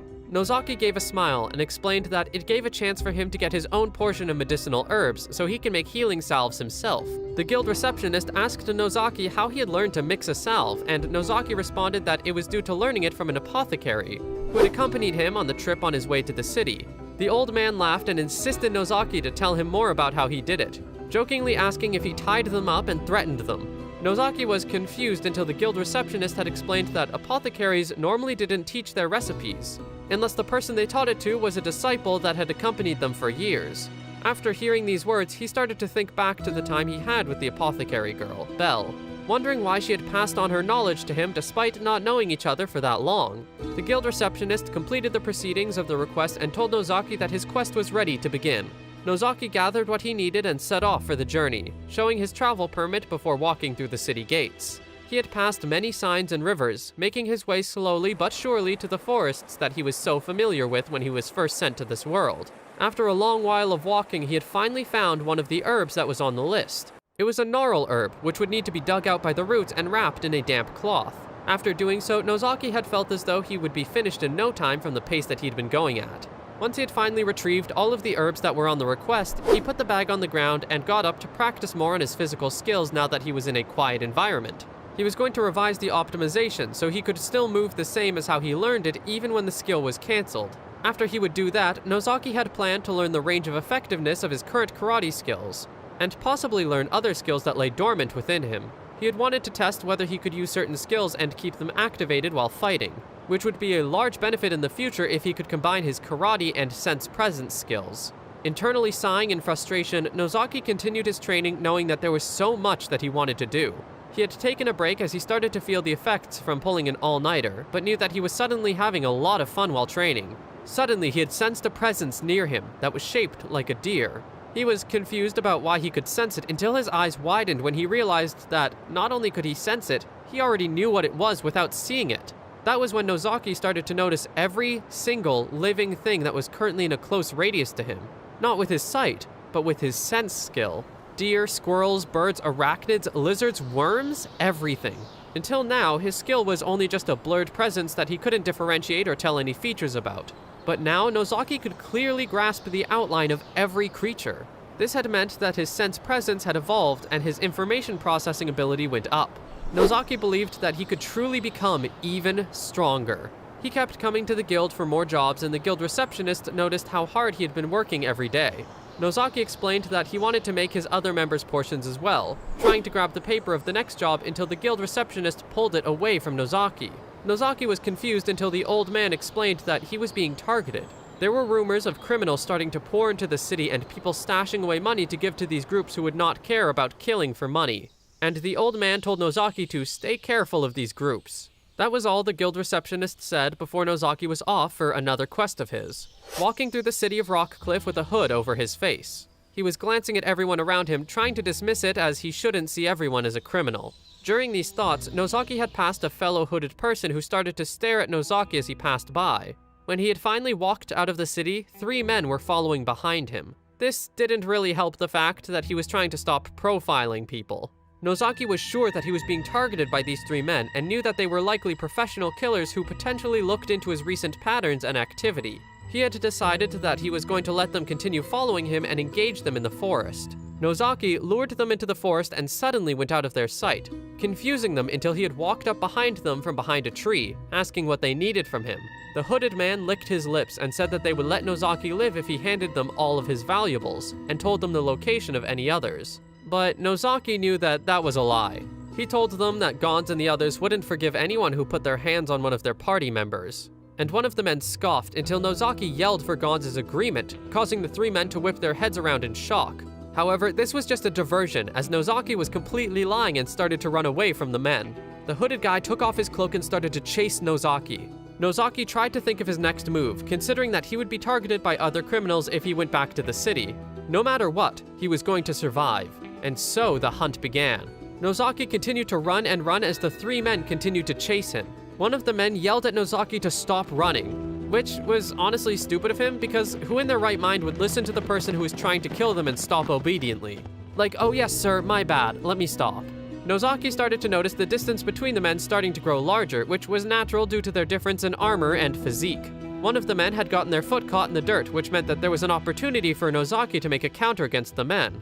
He quickly hid behind a tree and used his hide presence skill in order to stay out of the sight of them. The bearded one was confused as to where Nozaki could have went, not noticing the outstretched arm in front of him. Nozaki chopped his neck and stunned him as the other 2 had ran up behind their comrade. Nozaki had kicked the man in front into the short-haired man, causing both of them to topple to the ground. The bearded man was still gasping for air as he was being told to move off of the man under him until Nozaki had suddenly started to stomp on the man's leg, shattering it into pieces.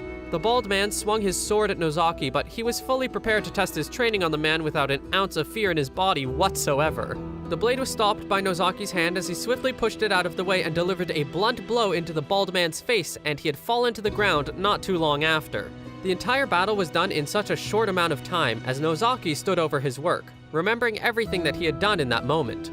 Nozaki pulled the bald man's wrist, which gave him the opportunity to use the acceleration of the man's body weight shifting to meet his upper left jab. Everything was perfectly executed in that moment. However, even if Nozaki had won the battle, one of the men was still alive and used his dagger to hold himself up. The short-haired man had cursed before looking forward and realizing that Nozaki was still there and jumped in fear. He started to beg for Nozaki to spare his life and that he would promise to not go against him anymore, starting to tear up in fear. Nozaki started to turn around and walk back into the forest as the short-haired, teary man had stared at him as he disappeared into the trees. He sat on the ground with his broken leg. An arm crossed over his other arm in frustration at the situation as he thought that he was going to remember this situation and come back for Nozaki in the future. However, there wouldn't be a next time. Nozaki hadn't spared the man's life as he thought and was just waiting for the right moment to give the final blow to the sitting man. He was holding a large rock while hidden in the trees, staring at it before he had finally thrown the rock and killed the last of the 3 men. After Nozaki had finished the battle and taken the armor and materials that the men had, he went to Al to discuss about the situation. Al heard about how he killed the last man and praised him for doing the correct action and not entering the man's sword range, as it was possible that he could have a sword skill. Nozaki started to think about how it was impressive for that man to have never let go of his sword even in the face of death. Al started to explain that it was natural for adventurers to feel fierce competition with one another since everyone in Rockcliff were all stuck at level 15, and that there were some people who didn't earn anything and could only make a living doing side jobs. Among those people who didn't have the ability to earn things, it was likely for them to stoop low and do bandit-like jobs. Nozaki sighed in frustration when he knew that this wouldn't be the last of people who would set their eyes on him with the desire to harm him. Al explained that those kinds of people's motives could also be out of jealousy or for the sake of taking down a rival, and suggested that Nozaki should just flaunt his strength until people were too scared. Al told him to sell the equipment that he stole into the marketplace as both a means for money and a means for displaying his power to others. Nozaki did as Al told him and sold the equipment, earning a small bag of money as he stared at it in silence. The man at the counter asked if it was enough, and Nozaki reluctantly agreed. He sat outside the building, still staring at the bag and wondering if that was truly the price of life. This new life of his was now one where he would be trying to survive against criminals. Once his reflection of morality was over, Nozaki had walked back into the guild and was called over by Gons and the others. Gons asked for his opinion about selling the equipment, wondering if he also saw it as easy money. Nozaki responded coldly and asked Gons if him and the others were just trying to mooch off of him. But Al explained that this was his chance to show people his spending and give all of them something to drink too. Nozaki still hesitated, but was told to shut up and just drink instead of moping around as an adventurer. Nozaki saw the point in his words and decided to just go with it, buying himself and everyone else at the table a drink, a cheers to their future. This big mess that they were making had caused the gloomy feeling in Nozaki's chest to dissipate, even if it was just for a little bit. Nozaki's worries had come back once he was pulled into a situation where Gons was ordering someone to take out their valuables. Nozaki had his eyes wide and mouth agape in shock at the scene that was unfolding in front of him. Gons held out his hand in wait as the stranger in front of him was confused, asking if Gons wanted money from him. Nozaki had realized that while following along with Gons' conduct, he learned that Gons was an idiot, shocked that he would casually go through with something like this. Gons always acted on instinct, picked a fight with any guy he wasn't pleased with, and extorted when he wanted money. New adventurers were normally taken advantage of, and would give their money away even if they sometimes didn't want to comply. And this was all because Gons was just stronger than anyone else in the city. The people who would retaliate and try to harm him would be dealt with no problem at all. And now, no one would dare to oppose him other than strangers that didn't know of Gons' reputation. Nozaki was displaying his strength similar to how Gons was in order to try and prevent himself from being preyed on by criminals in the future, walking away from the adventurer as he told them to take care. Gons told Nozaki that he was going to go to the weapons shop, while Nozaki said that he would be collecting medicinal herbs as usual. However, he was left in thought about how other people who would repeatedly act like Gons would end up missing their head, while Gons himself somehow had the ability to live as he pleased and be left alive without getting scammed or manipulated. His questions were answered when Al had walked up to him and asked him if he was going out. The answer was Al. Al had a hidden side behind his appearance that people shouldn't be deceived by. Really, he was a snake. He would often have sources that would gather news from all around town, acting as a personal information network that Al had built himself. If anyone was planning to hurt or kill Gons, Al would be the first to know about it and be able to find a solution. Al had asked Nozaki what he had been doing and learned that Gons was extorting again. But Nozaki was surprised that the person who had their money stolen was happy about the situation. Al explained that there was a rumor that went around that people who got extorted by Gons were blessed with the war god's divine protection. Nozaki was thankful for the rumors and was about to leave until Al caught his attention again, telling him that the hair growth medicine he was looking for didn't exist in the city. He was struck with surprise and stuttered when he asked Al where he had gotten that information, truly confirming Al's identity as a snake. Nozaki went about the rest of his day as he was left in thought about how he would put his name out into the world as someone to fear like Al or Gons. During his pondering, he had realized that Kaimon was walking on his own to somewhere. He knew that Kaimon was smaller than him, yet he was also feared by everyone, which caused Nozaki to believe that he could possibly use the boy as a reference on how Nozaki should display his power in order to be feared. And so the plan commenced. 24 hours of surveillance on the mysterious life of Kaimon. He started to follow the boy until he was confused when he entered an inn, but his confusion was interrupted by someone breaking out of the window and running past Nozaki. He was mumbling about a girl he might have killed and continued to run away. After that, Kaimon had ran out of the door, yelling that he was tasked to help protect the girl, and Kaimon asked for Nozaki's help in chasing after the man. As they ran, Nozaki had Kaimon explain the situation, and the boy had said that the man they were chasing after had violently assaulted a woman that Kaimon was friendly with and had gotten gravely injured. This situation had enraged Kaimon, and he was ready to kill the man once they found him. They had arrived at a building and lied in wait, wondering when the man would sometime exit, but he had not moved in quite a while. Nozaki explained that it was probably due to being frozen in fear from the fact that he had angered Kaimon, and he started to sweat from the exhaustion of using his sense presence skill for such a long time. Kaimon had noticed and suggested that they should just charge into the tavern, but Nozaki felt as though it would be a problem since he believed that the man possibly had people who were connected to him, reassuring Kaimon that he would be fine. Kaimon understood and said that they should continue waiting until the man would move, and that was what they did. Fortunately, after a while, the man started to get up and move away from where he was sitting to approach the front counter. Kaimon stood up and readied his bow with an unreadable expression, hearing the countdown of Nozaki. Once Nozaki's countdown hit 0, inside the building where everyone was happily drinking with their companions, the man that Kaimon and Nozaki were chasing had finally been shot in the head with an arrow, and was sent to the ground, dead. A girl near him noticed and started to scream at the sight, while Kaimon told Nozaki that it was time to return to check on the girl's condition. They had arrived at the bed of the unconscious girl as Kaimon stood over her, glad that her condition was settled, but was disappointing in himself for failing to protect her even though he vowed to.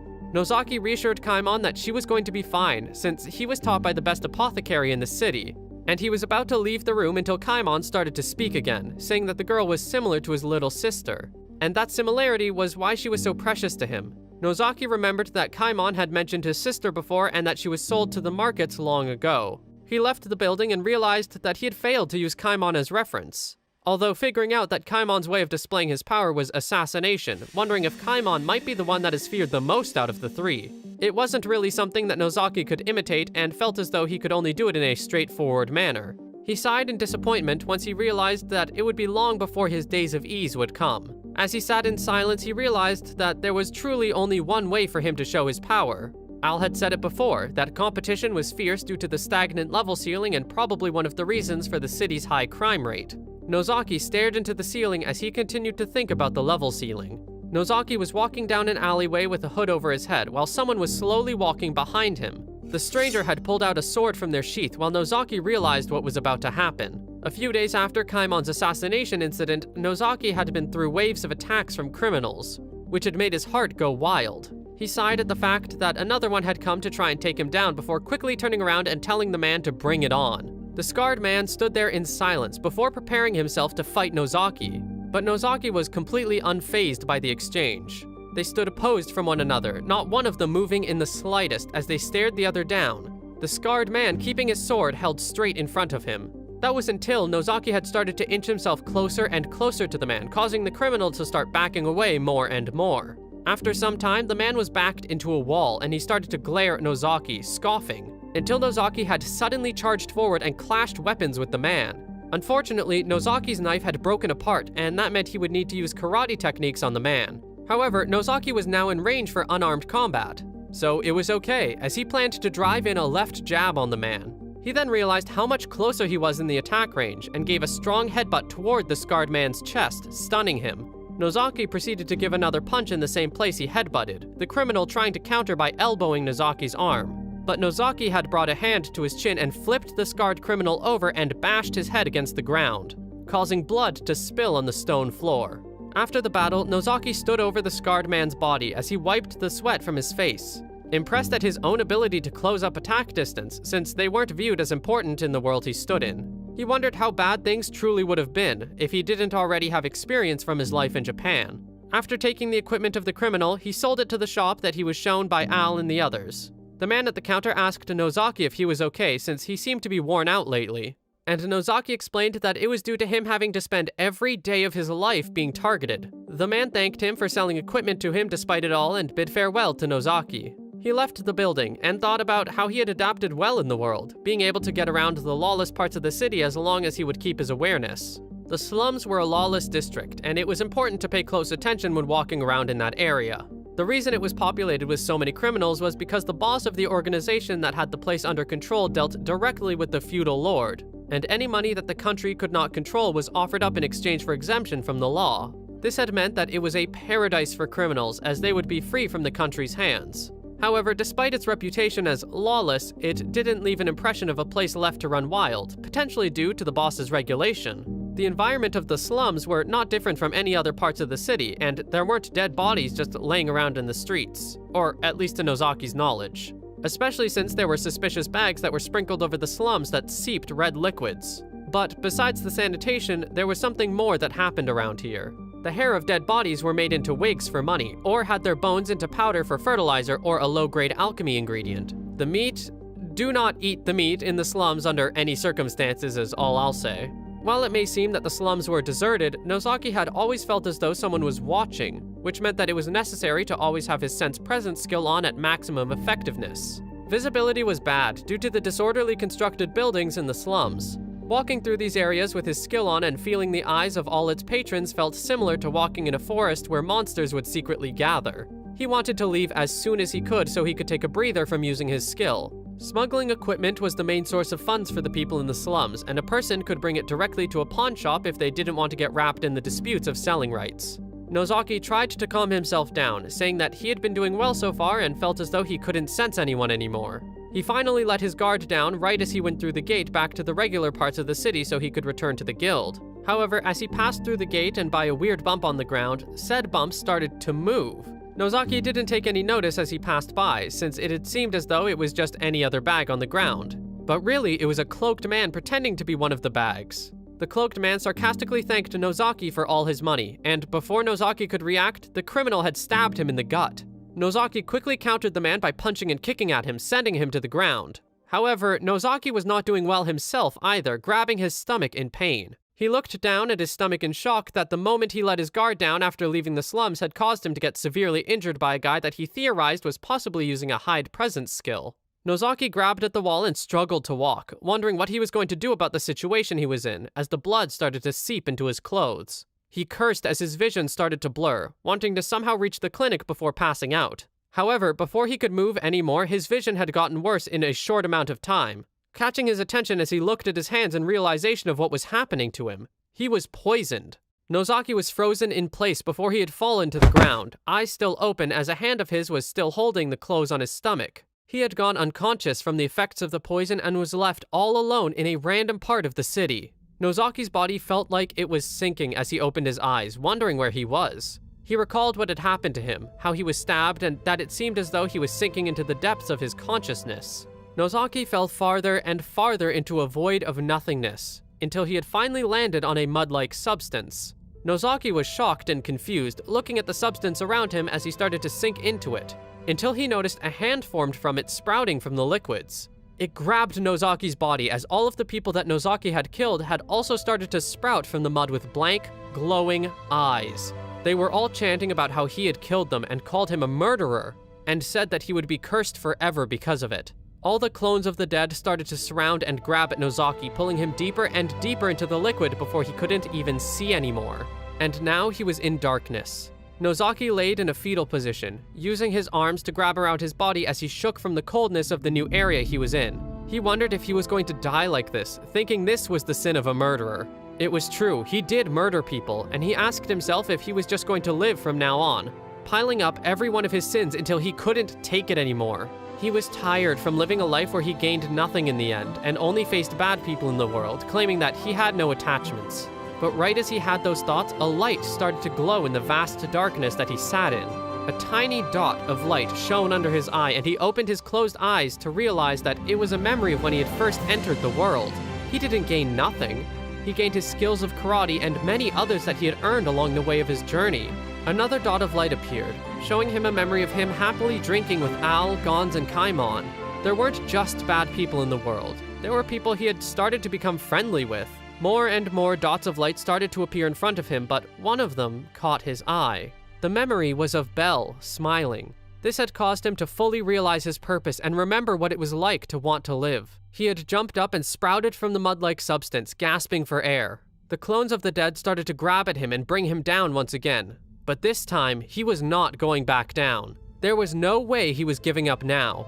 Nozaki started to punch at the human-like entities around him, a newfound desire of life burning brightly inside of him. He stepped over the faces of the people he had killed before, and the determination to send anyone who would interfere burning brightly inside of him, even if there were curses and evil spirits. Nozaki jumped into the air, starting to swim out of the darkness with all of his willpower. And finally, he saw the light. He held out his hands, reaching for its warmth, and soon he was consumed by its brightness. Back to the place where Nozaki had fallen to the ground unconscious, there was a woman who had walked out of the nearby building with the intention of heading out to the shops. She walked down the stairs and through the stone gate before she noticed that there was someone on the ground next to the gate. Once she realized that it was someone who was bleeding out with a knife that was in his stomach, she dropped her basket and ran to him. She screamed for someone nearby to hurry and help. Nozaki was still unconscious, but deep inside, he knew that he was going to live. Nozaki had finally awoken from his near-death experience, opening his eyes slowly. However, this situation of waking up in a bed, looking up at a wooden ceiling after getting injured felt all too familiar to him. He realized where he was, and before he could say it out loud, a woman caught his attention. She let him know that he collapsed in front of the clinic, but Nozaki was too busy being focused on the fact that the woman was a friend of the girl that he knew.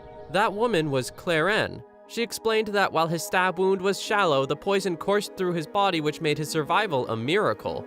He thanked the woman for picking him up, but Claren told him to say thanks to that girl.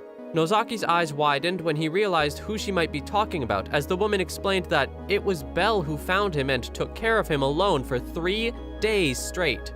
He started to blush at the thought of Belle taking care of him closely, which confused Claren as she was sure this was not the first time this happened. She scoffed, wondering what kind of person Nozaki was, before explaining to him that the poison had been flushed out and the wound was closed. She wanted to tell him to leave while Belle was still distracted, but she felt bad for both of them. Nozaki got up and was impressed at how the wound really was closed up, before quickly switching to apologizing to Claren, and saying that he was planning to leave right after he thanked Belle. Claren made sure to remind him to not associate with Belle any further than what was necessary, as the situation he had been placed in was getting worse. He agreed with a disappointed expression as Claren went to leave, half joking that he shouldn't get stabbed again, and telling him to make sure to take the knife that he was stabbed with him. Nozaki's thoughts were interrupted when his sense presence had seen Belle walking toward the door. She gracefully opened the door and walked in. She stared at Nozaki from the doorway as he stared back with a smile. Once she had realized that he was awake and okay, tears of joy started to fall down Belle's face before she gave him a smile. Nozaki always thought of her smile as lovely and suited her the most, and he thanked the girl for what she did for him and gave her a smile back.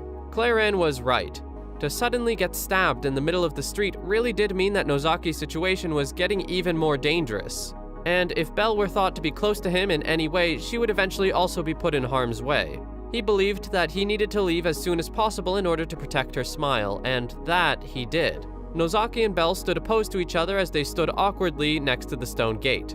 Belle gave a bag to Nozaki, which held the antidote to the poison he was afflicted with, and the recipe for it should he ever need to make it again. She shushed him to make sure that he kept it a secret, and Nozaki thanked her with a look of joy from just seeing her presence. He took out a small bag that held a gold coin as a return for all the money he had borrowed from her in the past. Belle looked at the bag with sadness, hanging her head low before hesitatingly thanking him. Nozaki gave her one last smile before he started to walk away without either of them ever saying goodbye. Nozaki quickly made his way back to the guild and was given a plate of food, to which he responded happily at the sight of, eyes filled with stars as he quickly went to eating. Gons was walking by with 2 women in his arms as they happily chatted. He noticed Nozaki and greeted the man, asking him with a smile why he hadn't seen him around lately. Gons jokingly asked if Nozaki had met a woman to sleep with, but Nozaki quickly shut down the assumption. He explained that he was stabbed with a poisoned knife and was hospitalized. Gons laughed, saying that a situation such as that was a nuisance, and that he had almost died to it several times as well. before he quickly sat down at a nearby table with the women he was with. Nozaki was surprised at how lighthearted Gonz was at the news, thinking it may be an everyday thing for adventurers. His thoughts were interrupted when he noticed Kaimon grabbing the knife he had with him and inspecting it. Nozaki was explaining how he could attest to how nice and sharp the knife was, considering he was stabbed with it, but Kaimon was too busy staring at the emblem and said that the knife belonged to someone named Katzo the Beggar, an assassin. After learning this information, Nozaki is left in shock as Al came to the table and explained that assassins were the usual. Nozaki was still caught up by the information and started to overthink the situation and make up theories on why he would be targeted by an assassin. But Al quickly shut down his worries by explaining that it was all just for chump change, nothing special, which left Nozaki in silence. He felt a pain in his stomach, and Al suggested that Nozaki should rest for now so they could celebrate his recovery another time. Nozaki listened and got up, but before he left, he got Al, Kaimon, and Gonz's attention and thanked them. Kaimon was confused as Nozaki had left and looked to Al for an answer, but Al didn't know either, shrugging. Nozaki walked into his room and checked his status. While nothing else had changed, he did learn that he had gained the skill of poison resistance. He stared at the level he was at and lay down on his bed, knowing that he would need to change his plans. After the stabbing incident, Nozaki realized that no matter how dangerous the situation he was in, he couldn't continue like this, or else it would be his downfall. Nozaki remembered what the old man had told him about having to hunt a rank 4 monster with a weapon made from black steel in order to pass the level ceiling, and he decided that was what he was going to do. After Nozaki had gotten some rest, he had made his journey on the way to a new building. A man at the counter was showing all the weapons that they had displayed, while Nozaki was currently on the lookout for a black steel weapon. He stared at the black steel axe that was on the wall, and he sweated at the price that he learned it was. Nozaki theorized that it would cost around a light motor vehicle, but it seemed as though the price was more around a luxury car. The seller explained that normally only well-off people like children of nobles or a young master of a large shop were able to buy black steel weapons. Nozaki was fully aware of how commoners would not be able to bring together that kind of money, still wondering how he was going to acquire it. The man at the counter gave a sweet smile, asking Nozaki what he would need that day. But the sweetness of that smile turned sadistic as he soon asked for confirmation that Nozaki wasn't just window shopping. Nozaki left the shop in disappointment that the man had caused him to buy an item when he only had planned on scouting the place. At least what he had bought would still potentially be useful at some point in the future. Nozaki started to walk down the city streets as he wondered what he was going to do next and how he would ever come up with the money for a black steel weapon. If he were to save up the money, the more he would save up would cause him to have to protect it more and cause his life to be more endangered. Nozaki needed to make a plan so he could earn all the money at once. And he remembered that there was going to be a meeting between him and the others about their next quest that day, and the man was filled with excitement.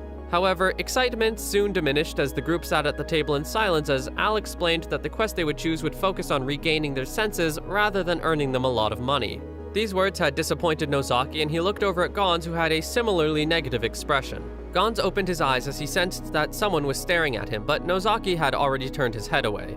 Al was explaining all the quests until Gonz suddenly stood up and walked away, claiming that he was going to the bathroom.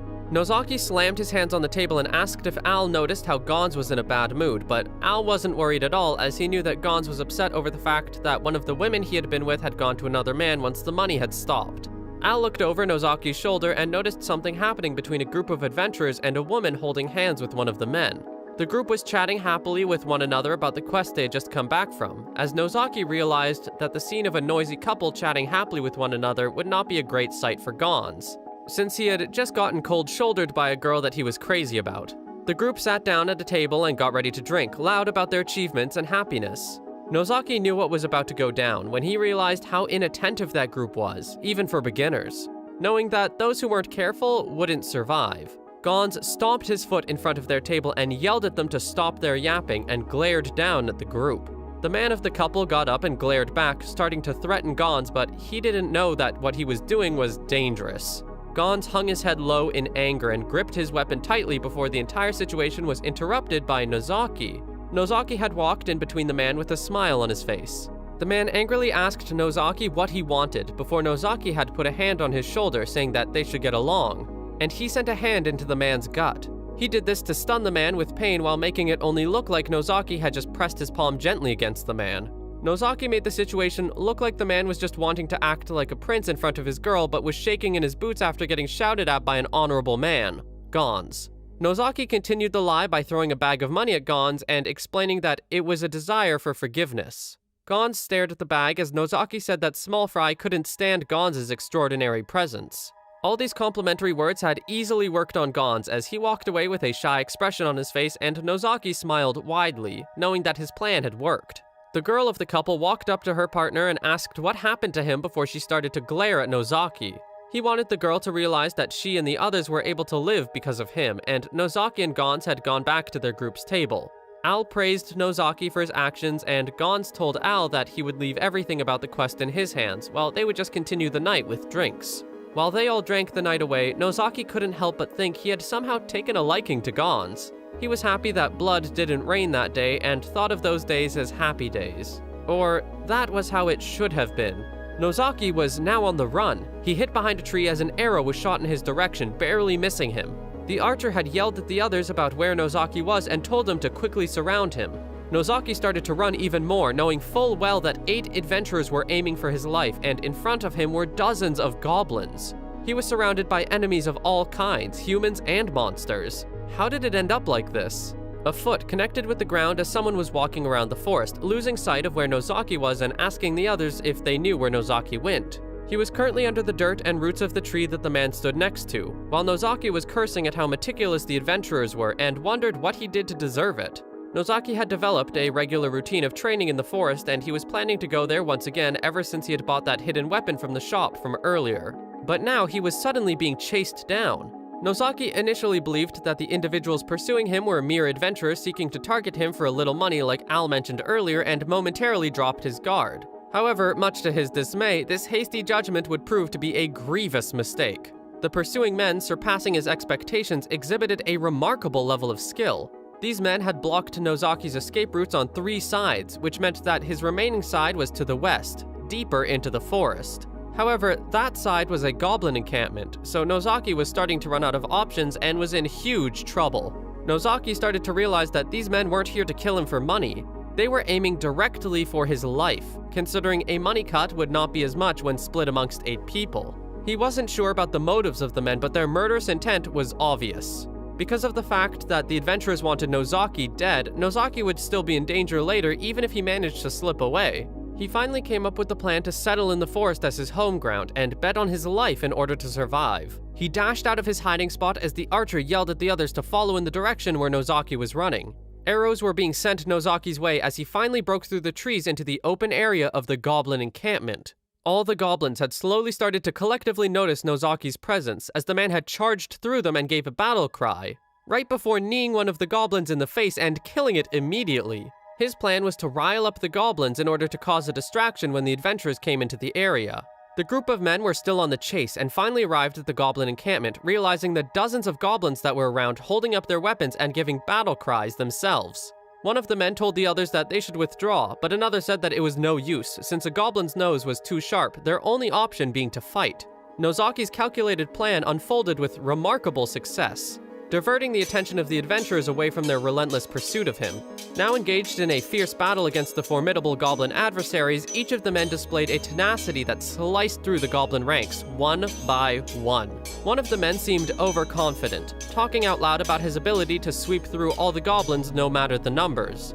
But his talk of ego was interrupted when he had turned around and realized Nozaki was standing right behind him with an intimidating aura, the man just thinking that he was a goblin.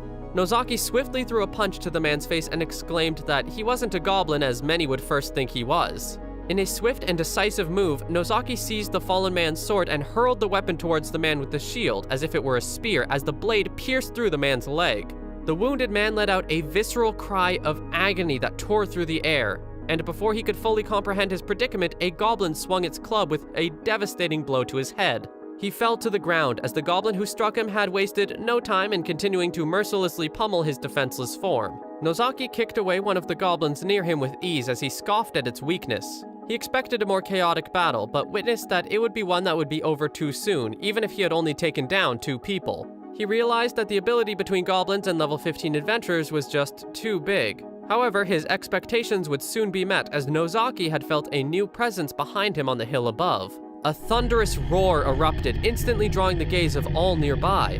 Their eyes turned towards the crest of the hill where an imposing goblin creature emerged. Thunderous roar erupted, mutated variant companions. Unlike the familiar foes they had been battling, these newcomers commanded attention. A hulking hobgoblin, a goblin warrior, and a mysterious cloaked figure who would soon be known as a formidable and rare goblin mage. The unfolding scene held everyone's breath as the stakes of the encounter soared to unimaginable heights. Fortunately, Nozaki managed to swiftly navigate his way up a towering tree, seeking refuge far from the chaotic battleground below. Clinging tightly to a sturdy branch, he cautiously assessed the unfolding scene. Nozaki felt a momentary sense of security wash over him. He wondered what the men would do next against these 3 new goblin creatures. 6 adventurers versus a goblin combo. The death match begins.